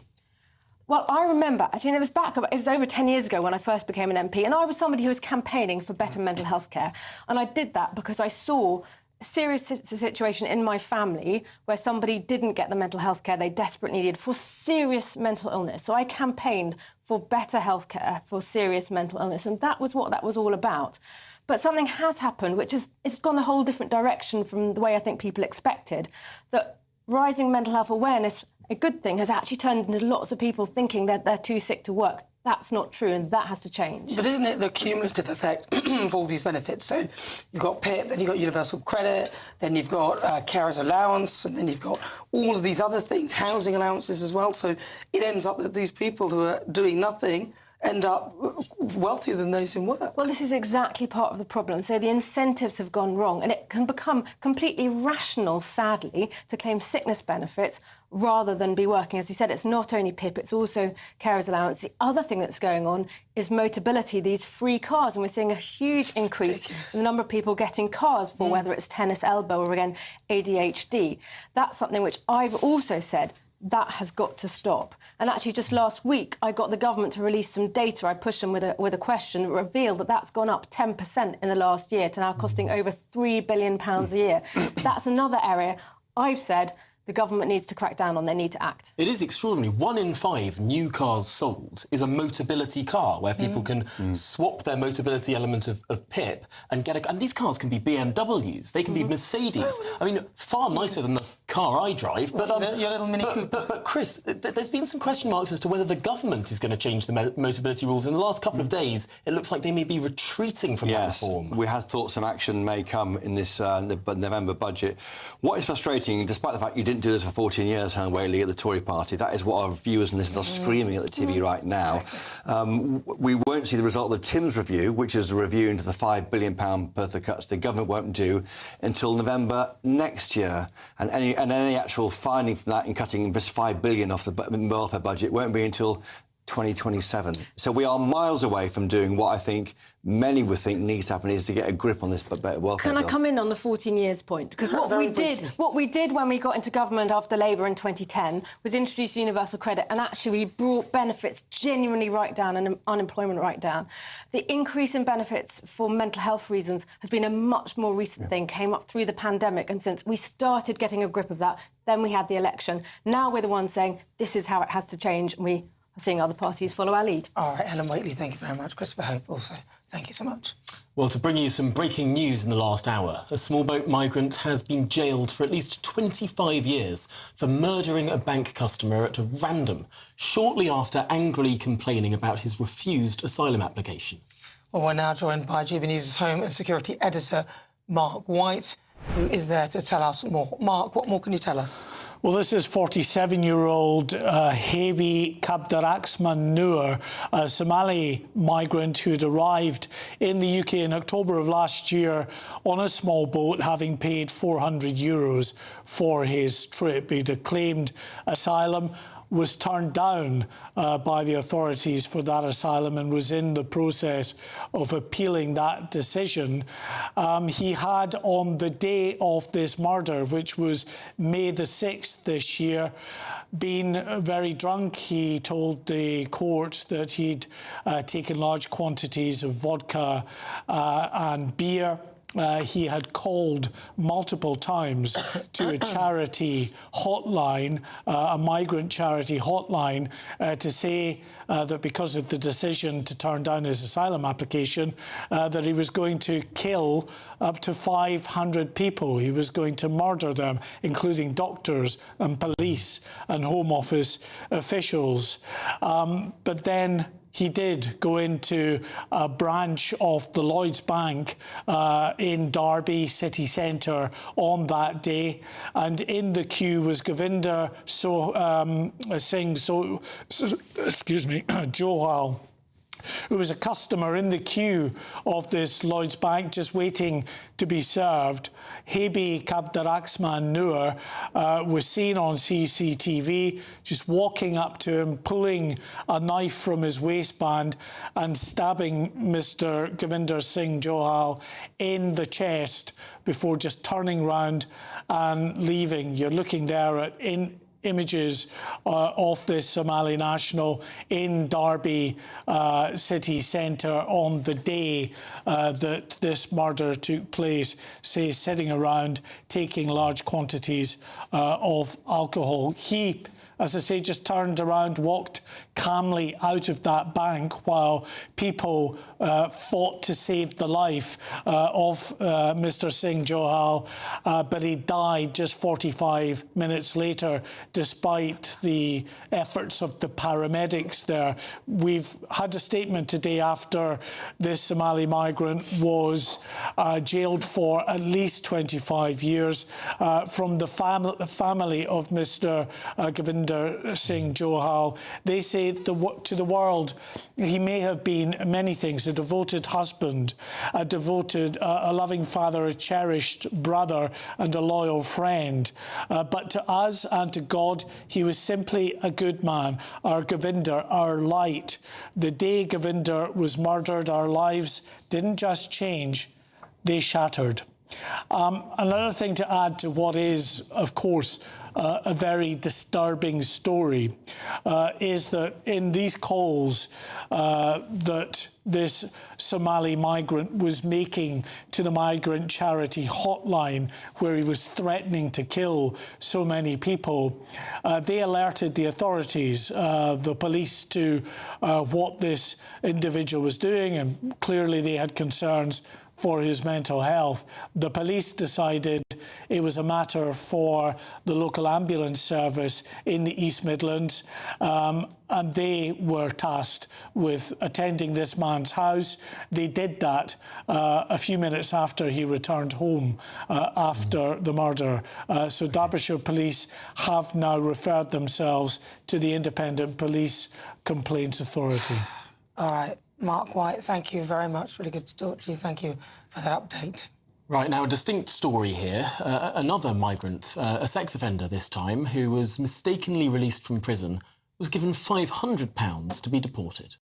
A source said that Harwood Kabatu was forcibly removed from the UK with a team of 5 escorts on the deportation flight. Well, he arrived back in Ethiopia this morning with no rights to return to Britain. Well, now we're joined by the organiser of the Pink Ladies, Kerry Knight. Kerry, you must be literally... Hello, Kerry. You must be tearing your hair out listening to all of this. I mean, it's the whole ridiculous shenanigans of him trying to get back into prison and going out and all this. Then the fact that he was sent away on a train on the loose, we eventually caught him, and now he leaves, but we have to pay him for the privilege. Kerry, what are your thoughts on all of this? It's the cruelest blow that they can deliver, to be honest. I mean, I just can't believe the incompetence of this government. It's like they're almost rewarding this behaviour. I mean, it's bad enough that we are paying for them to be housed here, and now we're paying for them to leave. I mean, we are the laughing stock of the world right now, and our government, they're just betraying us at every level. And as a mother, my sole purpose is to make sure that my children have the best possible future. I need to, do everything I can to ensure that they have, the best home possible. So if the government aren't going to keep us safe, then as mothers, we need to unite and come together and say, we're together, we hear you. And we're not going to let another mother be put through this. It's just totally unacceptable. Poor victims of this man, I can't even begin to imagine how they must feel. So, Kerry, for you, the small boat crisis is a crisis of security, of safety. Absolutely. I live in the country. I live in Kent. I'm quite lucky. I've got lots and lots of lovely country walks on my doorstep. I've got a beautiful country park right on my doorstep, which I used to walk quite safely around with my children and my dogs. I wouldn't think twice about going on my own. It was something I used to do sometimes twice a day. Unfortunately, it's no longer safe for me to do that. I can't do that anymore. If I do go out with the dogs alone, then it's just on my little estate, and I always make sure I've got my panic alarm and everything. There's lots of just lots of undocumented men who are sort of hanging around, or just people we're not familiar with nothing to do during the daytime. So they sit around in the parks. My little 8-year-old, he can't even play out in our local park anymore because quite often there are groups of men, and it's always men. I never see them with children or women. No. It's always men.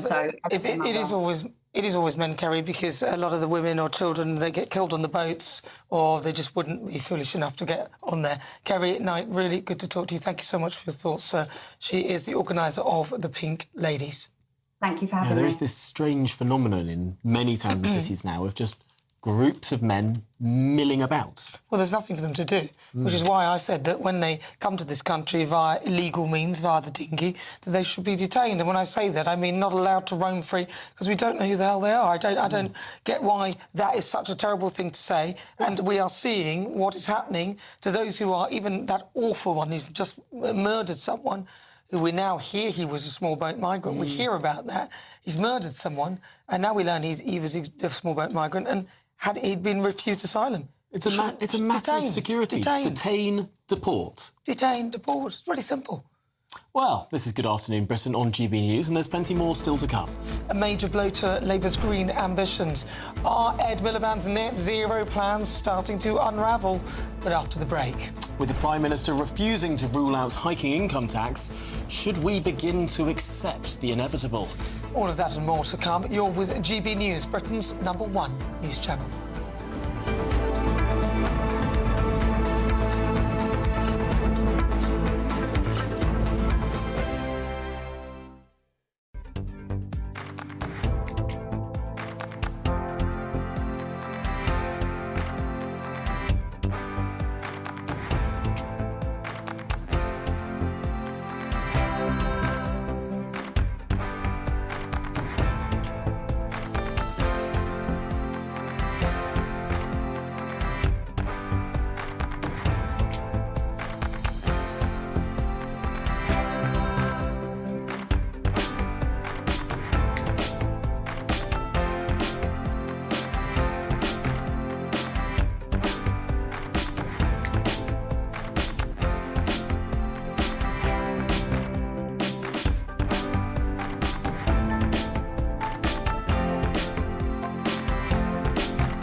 Hi, I'm Michelle Dewberry, and my show is your opportunity to cut through all the noise and dive in headfirst to some robust debates. Ideas clash. Situation, isn't it? No, because the failure is you're deliberately avoiding my point. Nothing's held back. And if you think this is the end of it, wait for more. And we do not shy away from the difficult stuff. Sometimes I want to shake people and say, if only you understood. So join me on Jubes & Co. weeknights at 6 p.m, only on GB News, Britain's news channel.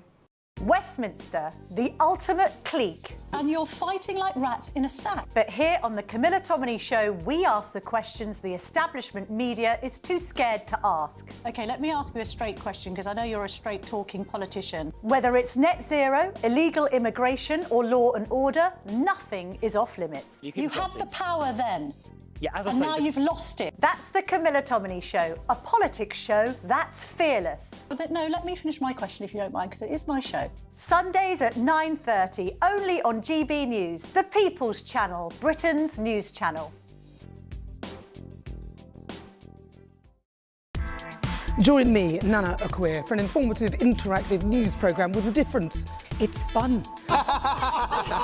No, he didn't say that, though. I'm so surprised. I think there's an element of truth to that. Join me from 3 p.m. every weekend, only on GB News, Britain's news channel.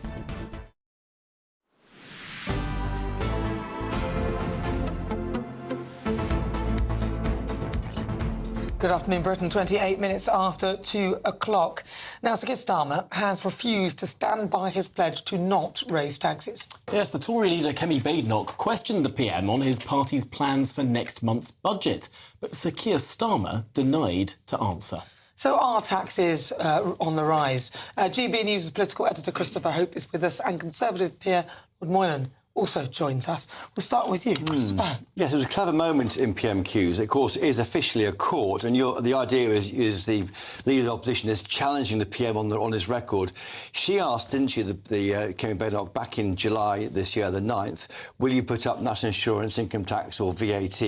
And he said, and will you stick with the manifesto pledge on that? Yes, was the answer. Well, you might be regretting that now, because the answer asked the same question today of Keir Starmer, and the answer was not answered. To which Kemi Badenoch said, well, that is called a big signpost of a big tax rise coming in the budget towards the end of next month. Well, Lord Moynihan, this is a big admission from the Chancellor. Well, it is, but I think it's gone way beyond the issue of are we going to break any manifesto pledges, because they can't control expenditure. It keeps going up and up. Taxes persistently refuse to achieve as much in revenue as the tax rate rises promised.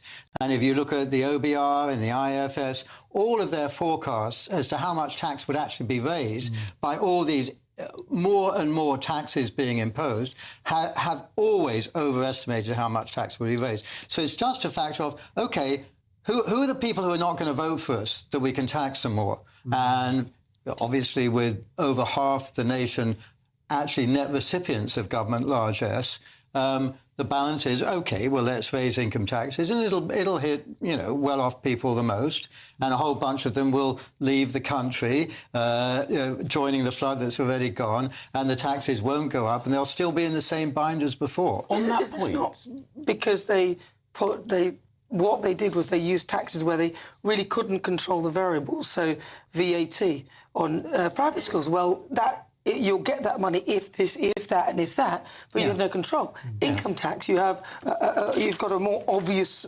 more tangible amount of money that you could raise. Should they have done that to begin with? Well, if they do this, of course, there are various rates of income tax they could change, and who falls within the net, who falls outside the net. It's difficult for me to say this because I'm well off, but I always thought that both Conservative governments and Labour governments were wrong when they would boast about these people we've taken out of the tax net.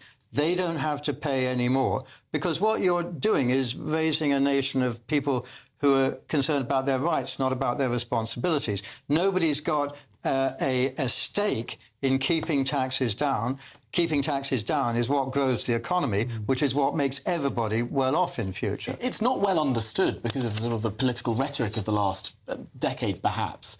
But yes, completely lower income deciles pay less tax now than they did 15 years ago. Yes. The higher income deciles pay more. Now, that runs contrary to lots of the messaging that the Labour Party was putting across. Tax cuts for millionaires. Actually, millionaires pay more income tax than they have done for a long, long time. Those that are left. I wonder, though, is this a strange sort of effect? You talk about how raising taxes doesn't always get the same amount that you might expect. Is that a more dynamic effect on higher income people? What I mean to say is the richer you are, the more able you are to dodge it, to get accountants to move. The more mobile you are, absolutely.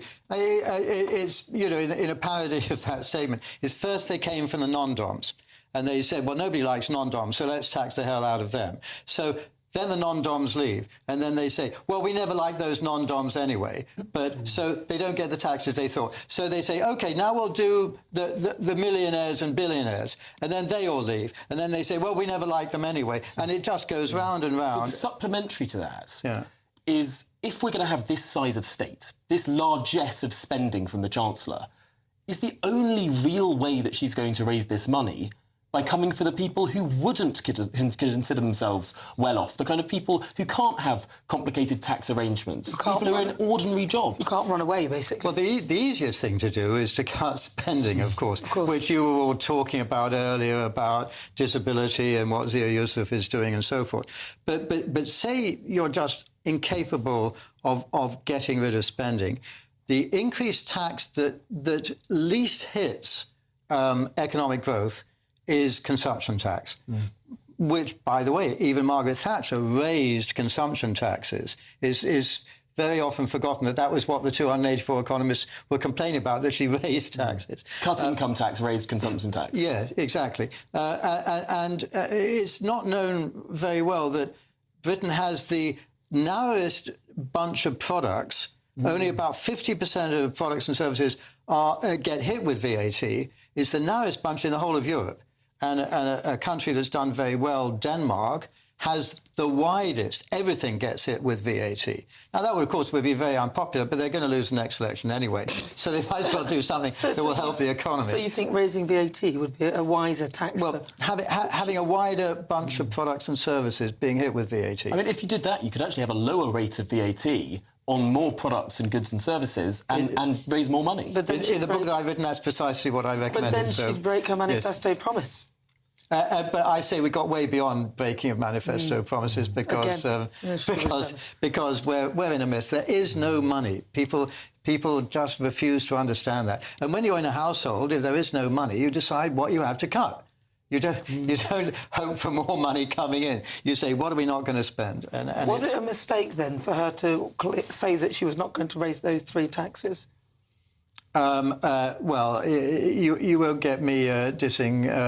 I don't know. Yeah, well, I don't care what politicians say because they always have to take it back when reality smacks them in the face. It's what will actually happen, and they will keep on desperately raising taxes. They won't get the revenues they want. They'll raise taxes more. And eventually you've got to get to a Javier Milei moment or whatever, where somebody really says, now, actually, you've got to cut about 1/3 of all government spending. Yeah. That's what we need to do. Now that's going to mean enormous cuts everywhere. And not one party has yet stepped up to say this is what we've figured out and here's how we're going to do it. Unfortunately, it did take Argentina 9 sovereign debt defaults to get to the point where they did elect Javier Milei. I hope we don't need to suffer that same fate here before we get ours. On that basis, everybody keeps saying, well, we won't have to have a Javier Milei moment because we'll have an IMF moment before that. The IMF will come in and force us to do things. Well, guess what? The word out of Washington is the IMF doesn't give a tinker's cuss about little old Britain.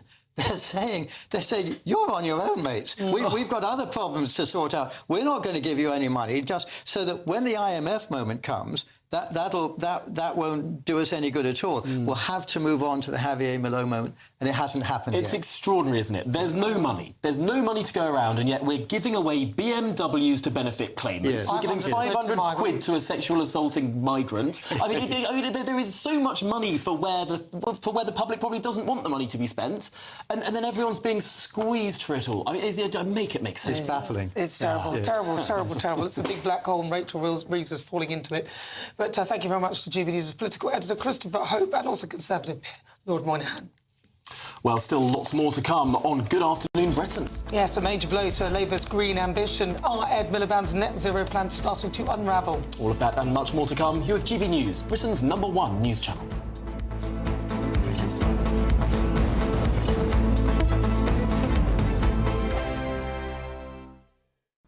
Hello there, good morning. Welcome to your GB News weather update from the Met Office.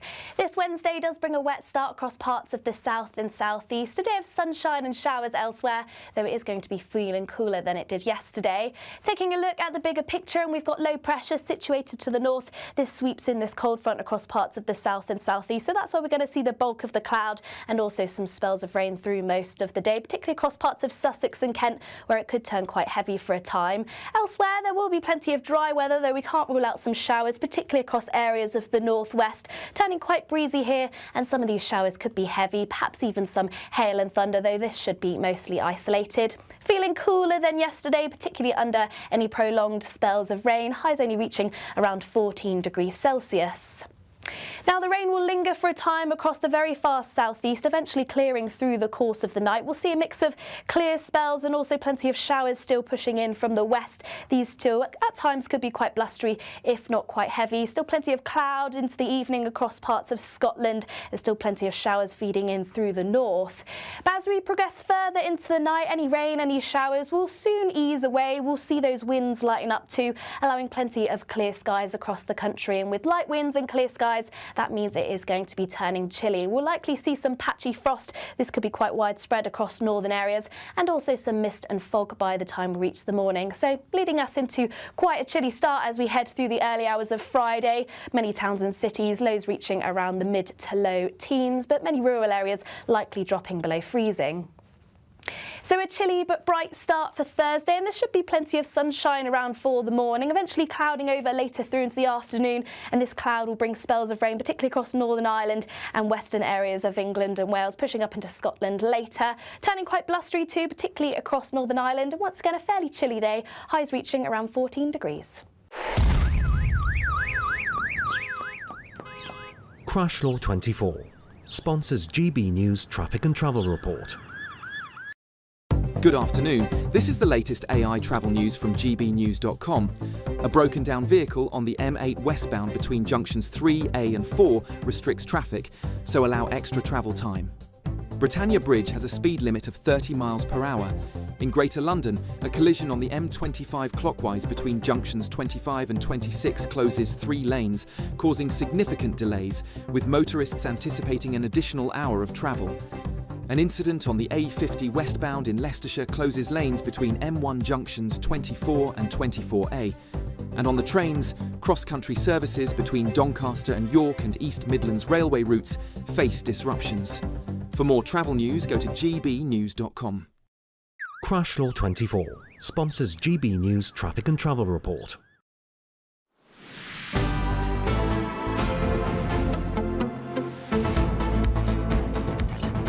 Good afternoon. It's fast approaching 41 minutes after 2 o'clock. Now, the government has cut its forecasts for how much electricity wind farms will generate, surprise, surprise, in a new setback for Ed Miliband's net zero. Well, the new modelling means that the Energy Secretary must pay higher subsidies to get the same amount of wind power, all making that target of clean energy by 2030 ever harder to reach. Now, the Conservatives have called on Mr Miliband to scrap the latest subsidy auction, which they argue risk raising consumer bills. Oh, joining us now is the Executive Director at the Green Alliance, Sean Spears. Sean, thanks indeed for joining us. I mean, it is true to say that this auction, where the government agrees how much it's going to pay for wind, it's more expensive this year than last year, which was more expensive than the year before. I mean, as technology matures, isn't it supposed to go down in price, not up? Yeah, I think it'll go down in price in the long run. But interest rates are high. There's a real squeeze on the availability of the raw materials needed for energy of all sorts, not just renewable energy, and that's going to affect us whatever happens. I mean, if we wanted to go back to gas and our current gas-fired power stations are clapped out and need replacing, then we'd have to pay a hell of a lot more for gas-fired power stations. Is that true? As we electrify more, we're going to need to pay more for the grids. I'm just afraid the costs are quite high anyway. I don't think it's just about the offshore wind auctions by any means. Yeah, but Sean, I mean, look, these wind farms, the wind propellers themselves, they don't last very long. What is it, 15 years? So you've got 15 years of them of any work. Then if it's too windy, you have to pay to have them switched off, which is what Ed Miliband spent hundreds of millions of pounds doing.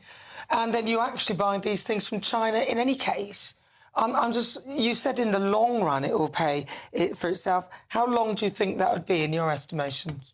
Well, look, there are huge numbers of jobs in renewable energy in the UK. We ought to be making these things ourselves and not just importing them from China. We've had £30 billion of investment in renewable energy since the election, 24 billion this year. This is a huge growth area for the UK.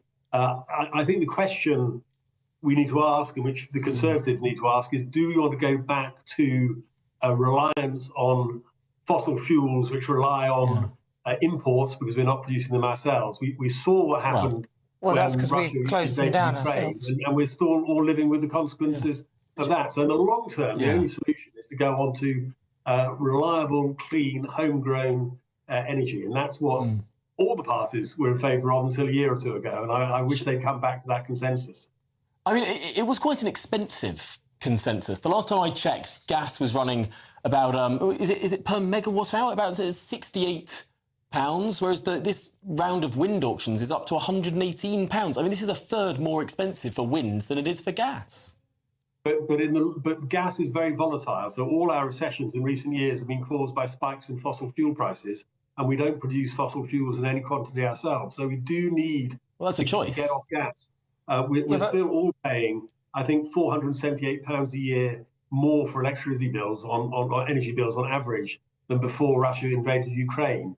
And wind power brought down the price of energy by 25% last year. So there's only one way this is going, but there will be bumps in the road. Of course there will. But wind is also very volatile, because if it doesn't blow, then you've pretty much got no energy, and we don't have any way of storing what the excess. And then there's the problem that our grid isn't really up to scratch because of the sort of sporadic nature of it. So we end up with all sorts of spikes and troughs where there is and there isn't, and that doesn't help us. So I'm just wondering, you did earlier also say that hopefully we'll be making these things ourselves. I mean, I'm sure you need steel and things like that for wind turbines, and we don't make steel. We don't do anything really, do we? We do make steel, and not virgin steel. And we can use recycled steel for a lot of this, and we could repurpose places like Port Talbot for floating offshore wind as part of an industrial strategy. But I just think that's a kind of counsel of despair to say, oh, we don't make anything. It's all awful. I didn't say it's awful, but it's pretty bad.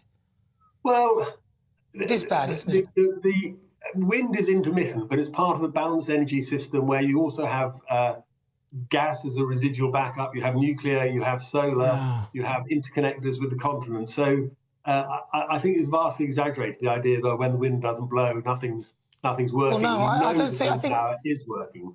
But that's the premise of wind energy. If the wind doesn't blow, then you don't get anything. So I don't think that's an exaggeration. Also, we need a load of pylons, which we don't have either. I mean, I suppose one of the issues is that there are lots of countries in the world that have been able to decarbonise really rapidly because they're a lot sunnier than we are, and they've gone all in on solar, which is a technology that has got a lot cheaper. Yes, that's It's great. got massively cheaper over the course of the last. Yes. Well, even on a it's much more predictable. Whereas we've gone all in on the most expensive green technology. That is perhaps the most intermittent of all of them as well. Have we made the wrong bet?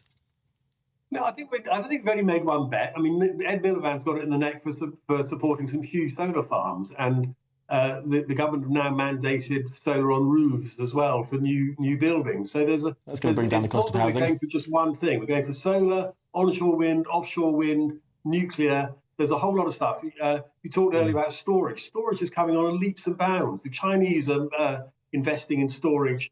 In fact, the Chinese are investing in all this stuff. And this is a huge... And coal and gas. They're using the coal and gas to make a lot of it. Yeah, we'll be left behind because we can't make anything. All right, listen, Sean Spiers, we've got to leave it there. Really good to talk to you. Could talk to you for ages. I think you need to cheer up, though. We can make things. We can Yes. Thank you very much. She's the Executive Director of the Green Alliance. I do like the positive energy and the yellow background. I think it is a positive... But they all do that. They all say that because they've got to say it with a smile because they're literally fleecing your wallet for this rubbish. That's why. Right. Wow. This is Good Afternoon Britain on GBNews, and there's lots more still to come. Right, from go home to please come back, Spaniards who blasted British tourists last summer are now begging for our return, saying their economy needs our cash. Well, if you fancy a trip to Spain, here's the European forecast. Dinner under the stars tonight? That reminds me of our travel insurance. You mean all clear skies? All Clear Travel Insurance sponsors GB News Travel Destinations forecast.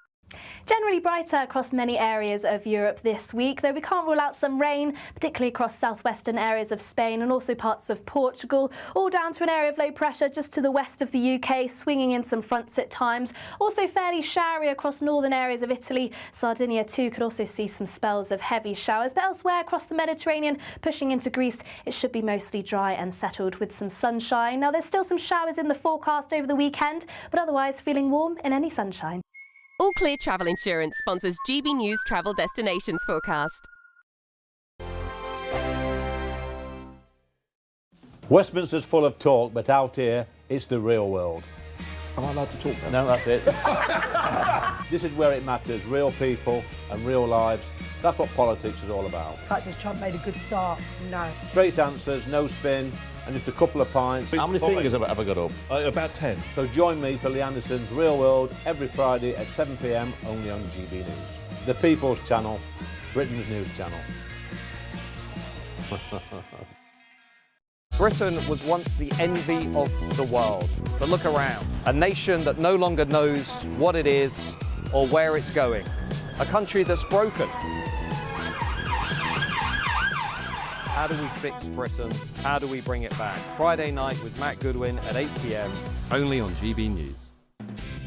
Decisions made in Washington aren't just shaping America, they're shaping Britain too. From migration to global security, from crime to health. Whatever happens in the White House today will be felt in your town or city tomorrow. That's why The Late Show is live from Washington, D.C. Cutting through the politics to show you what it all means for Britain.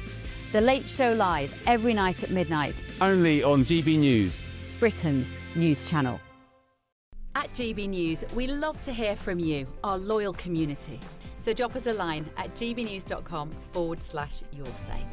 There you can talk to each other and also to the presenters live on air. gbnews.com/yoursay, because GB News is your channel, Britain's news channel. Hi, I'm Michelle Dewberry, and my show is your opportunity to cut through all the noise and dive in headfirst to some robust debates. Ideas clash. Situation, no, isn't it? No, because the failure is you're deliberately avoiding my point. Nothing's held back. And if you think this is the end of it, wait for more. And we do not shy away from the difficult stuff. Sometimes I want to shake people and say, if only you understood. So join me on Jubes and Co weeknights at 6 p.m. only on GB News, Britain's news channel. Join me, Nana Akua, for an informative, interactive news programme with a difference. It's fun. No, he didn't say that, Dave. I'm so surprised. I think there's an element of truth to that. Join me from 3 p.m. every weekend, only on GB News, Britain's news channel. Mornings don't have to be tiresome, especially if you have the right company. Wake up to news as it happens, opinion and debate, and of course, a little bit of entertainment too. Because when the kettle's on, we're on. That's Breakfast on GB News, a show worth waking up for. Every morning from 6 a.m. Only on the People's Channel, Britain's news channel. We'll spread the news, you spread the word.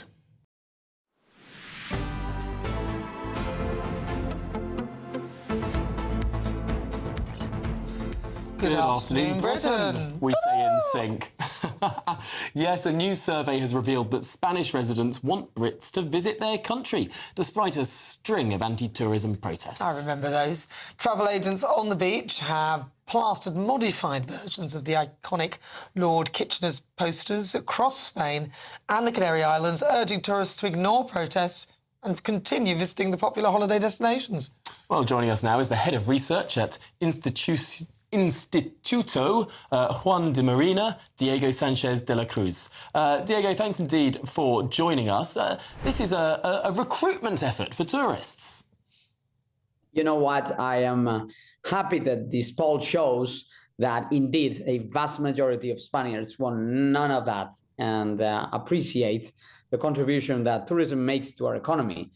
Kid you not, like tourism really built modern day Spain. So it would be economic, cultural suicide to just say no to the millions of people that come every year and create so much wealth, to the degree that 1 out of every 6 Spaniards is actually employed in tourism. So this was all the just nonsense from the get-go. I feel like they've only just cottoned on, though. They've realised, oh, hang on a minute. But aren't the protests still going on, though? Because they're saying ignore the protests and just come anyway. Who would want to? I know it is damaging, right? For any, just from the advertising point of view, you're asking people to come to your country, and then these same people are getting hit with these images, and some of them have unfortunately suffered this sort of harassment of tourists that has taken place. I would insist, however, that this is a minority of the Spanish population, that it is not spontaneous or just happened out of nowhere, but rather politically organized radicalism that comes from far left groups and that just tries to pin, issues like, for example, the price of housing and blame it on tourists. Proxy to all of those. Diego Sanchez de la Cruz, thanks indeed for joining us. Sorry we have to cut this short. We're going to go live to the House of Commons where Nigel Farage is speaking on the ECHR. Our membership of the European Council, of the European Convention, and then it's writing into British law in 1998, kind of enshrined this, and it's what I think Tony Blair wanted us to do. Now, I believe that Brexit cannot be complete, all the while we're subject to a foreign court and frankly, a piece of legislation brought in by the Blair government upon which judges can choose their own political interpretation. We are not sovereign, all the while we are part of the ECHR, the European Council and its associated court. It's as simple as that. And do you wonder, it's marvellous to see the intellectual levels of debate in this place, it really is. Do you wonder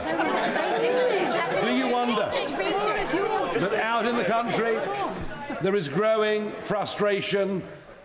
Order. Can I remind members that the honourable gentleman has a 10-minute rule bill in front of this House and should be listened to without interruption. Nigel Farage. Thank you, Madam Deputy Speaker. I was talking about fear growing in the country, anger growing in the country. I sense there's also a bit of that growing in this chamber as well.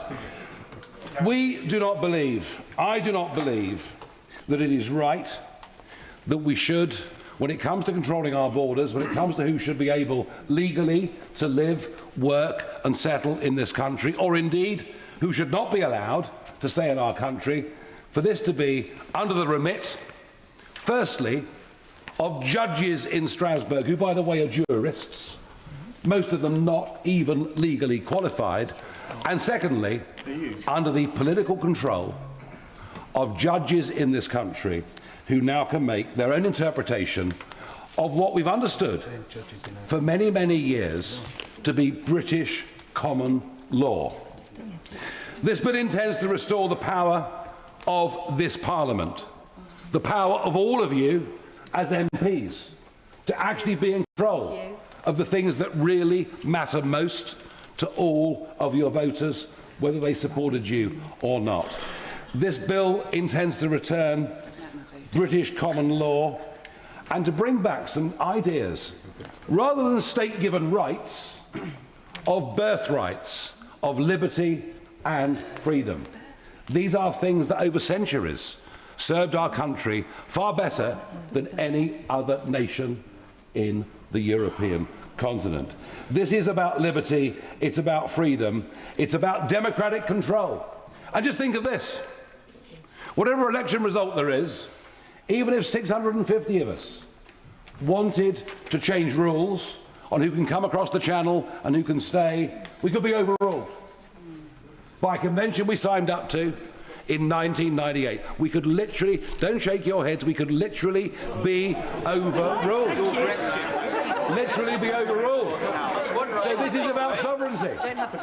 This is about sovereignty of the country.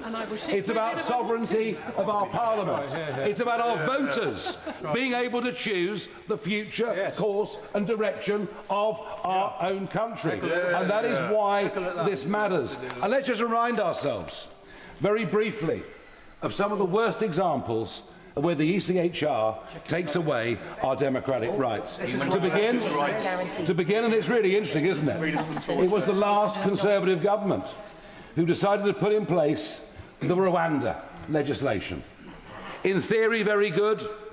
It would act as a deterrent. Unless you support the criminal gangs, yes, it was a very good idea. A very good idea. It was brilliant. The trouble was it couldn't happen. And why couldn't it happen? Well, because if you think about the Rwanda deportation flight in 2022, at 10 p.m. at night, a single judge in Strasbourg, one without any legal qualification, decided on the basis of Article 3 the flight could not take off. And we go on, of course, to horrendous stories, particularly under Article 8, the right to a family life. Well, whose family? The families of British people, or the families of those who've come into Britain, in some cases illegally, and then been waved through? Some of it is disgusting beyond belief.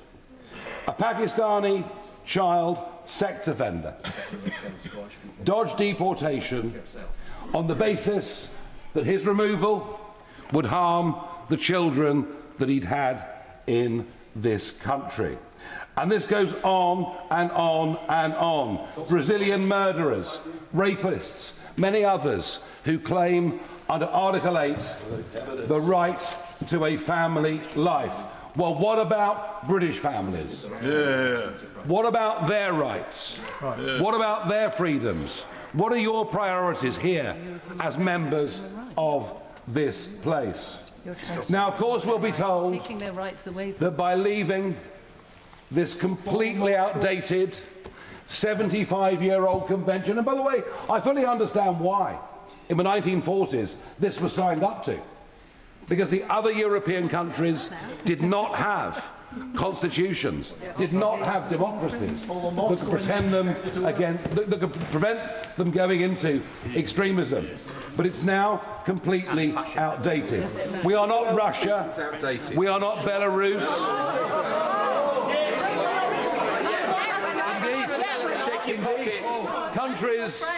Countries like New Zealand, Australia, Canada. Nobody in this room would say they're barbaric or backward countries. They defend freedoms, but I don't defend state-given human rights, because they can be taken away by the very state that has been given to them in the first place. I've never seen so many Liberal Democrats in all my life. It was in mine.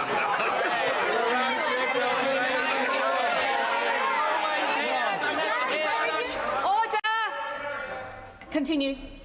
I would ask the Liberal Democrats and others in this place, what is wrong with you? Do you not believe? Do you not believe? We've got a list for you. You've only got 10 minutes, mate.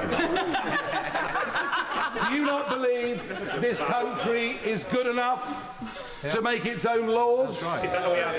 Do you not believe that the country that since Magna Carta has developed the principle of common law, and with its faults, perhaps been the best ever developed by civilization? Do you not believe we're good enough to make these rules? Or we stick with outdated conventions preyed on by human rights lawyers in this country? I move this bill will restore democratic trust and faith in this once great nation. Thank you. The question is, the honourable member have leave to bring in the bill.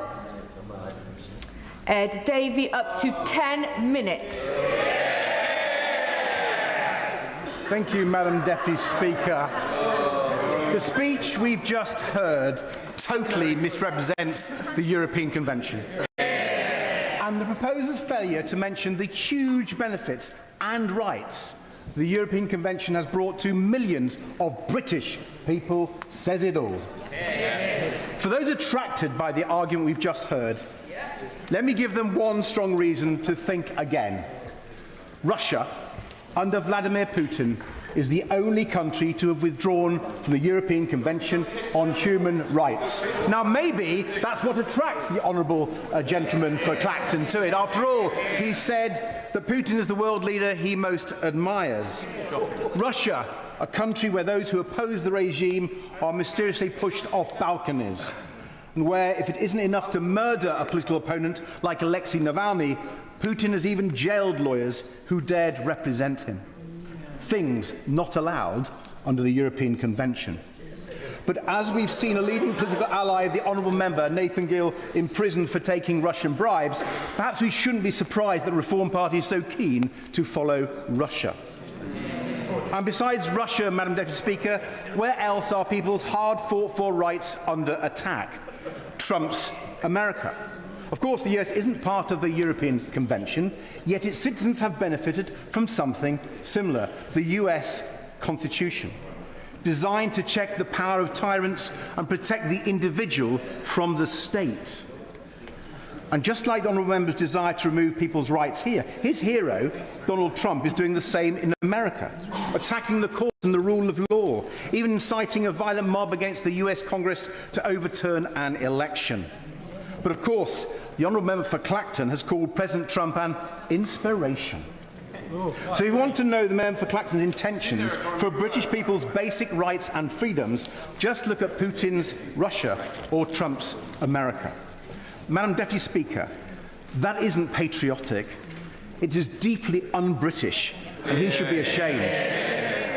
Unlike the honourable member for Clacton, I am proud of our country. I love our country.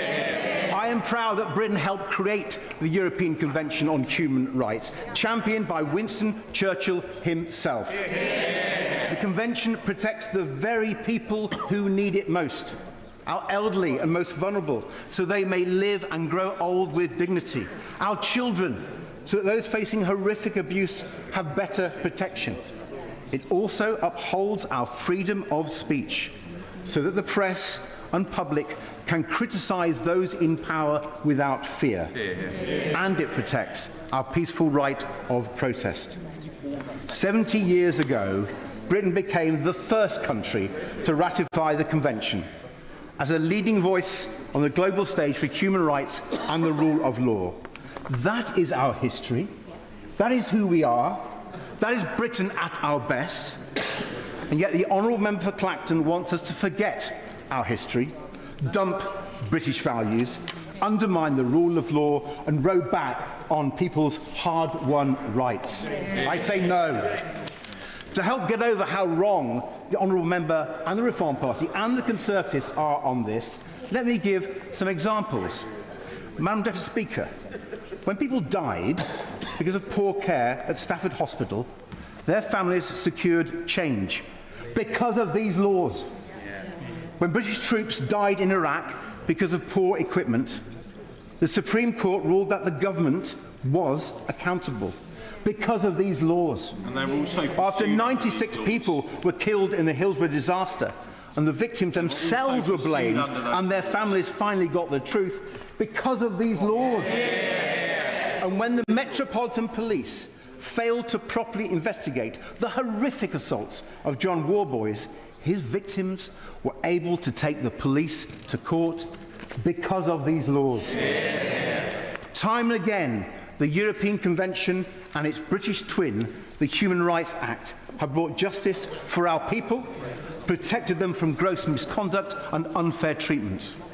These laws help individuals hold the powerful to account, to hold governments to account.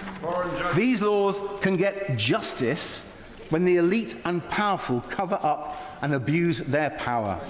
So it's clear, isn't it, Madam Deputy Speaker, the honourable gentleman isn't about standing up for the individual, for the ordinary person, for the people with no voice. Madam Deputy Speaker, the honourable gentleman is the friend of the elite and the powerful. And Madam Deputy Speaker, if we do not defend our human rights here at home, how can we possibly persuade other countries of the importance of human rights for their own people? If we do what reform wants, the biggest cheers will come from the Kremlin and from Beijing, from Tehran, from Pyongyang, and from dictators and authoritarian regimes the world over.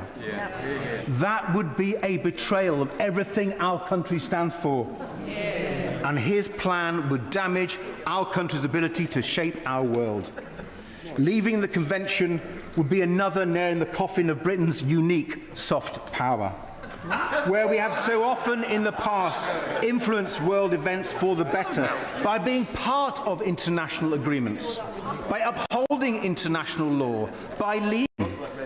Now, of course, the honourable gentleman has made his career by damaging our country and our influence. Remember how he led the campaign for Brexit with his Conservative friends? And we know what a total mess that's turned out to be. He and his friends argued Brexit would cut immigration, but immigration has gone up. Just look at how badly he's betrayed the people he claims to speak for. Brexit made the small boats crisis possible. Before Brexit, we effectively had a returns agreement with every EU country, the Dublin system. A deterrent that worked. And now undocumented migrants are trying to reach the UK because they know they can't be returned. Because, thanks to the honourable member, his Brexit ripped up Britain's rights to return people with no right to be here. and people who should have claimed asylum elsewhere in Europe, they may shout, they caused it. Now let's look at one of our closest allies, Madam Deputy Speaker, the Republic of Ireland, and look at a vital part of our country, Northern Ireland. The Good Friday Agreement references the European Convention 7 times. The guarantee of basic rights and freedoms in the Convention was fundamental to securing the Good Friday Agreement, to ending the conflict, to stopping the bombs, to getting peace. And yet he stands here today, prepared to risk peace in our country. How utterly shameful. Madam Deputy Speaker, as we approach Remembrance Sunday, let us never forget the sacrifices made for our freedoms today. And let us never forget the lessons that greatest generation of British people learnt and passed on to us. I think the veterans will notice what Mr. Barrett. Our greatest generation, Madam Deputy Speaker, showed us that we needed these laws to protect people from state abuse, to stop authoritarian government and tyrants, and to defend people's rights. The post-war generation knew how costly far-right-wing populism had been for our country and our people. So, Madam Deputy Speaker, for our greatest generation, for British people today, and for our democracy, vote against this bill. The question is that the honourable member had leave to bring in the bill. As many of that opinion say aye. Aye. Of the contrary, no. Division, clear the lobby.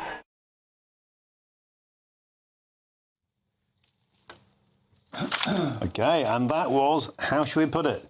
Welcome to the Martin Daubney Show. It is 3:10. That was an extraordinary exchange here. A 10-minute bill in House of Parliament there. Nigel Farage tabling the motion.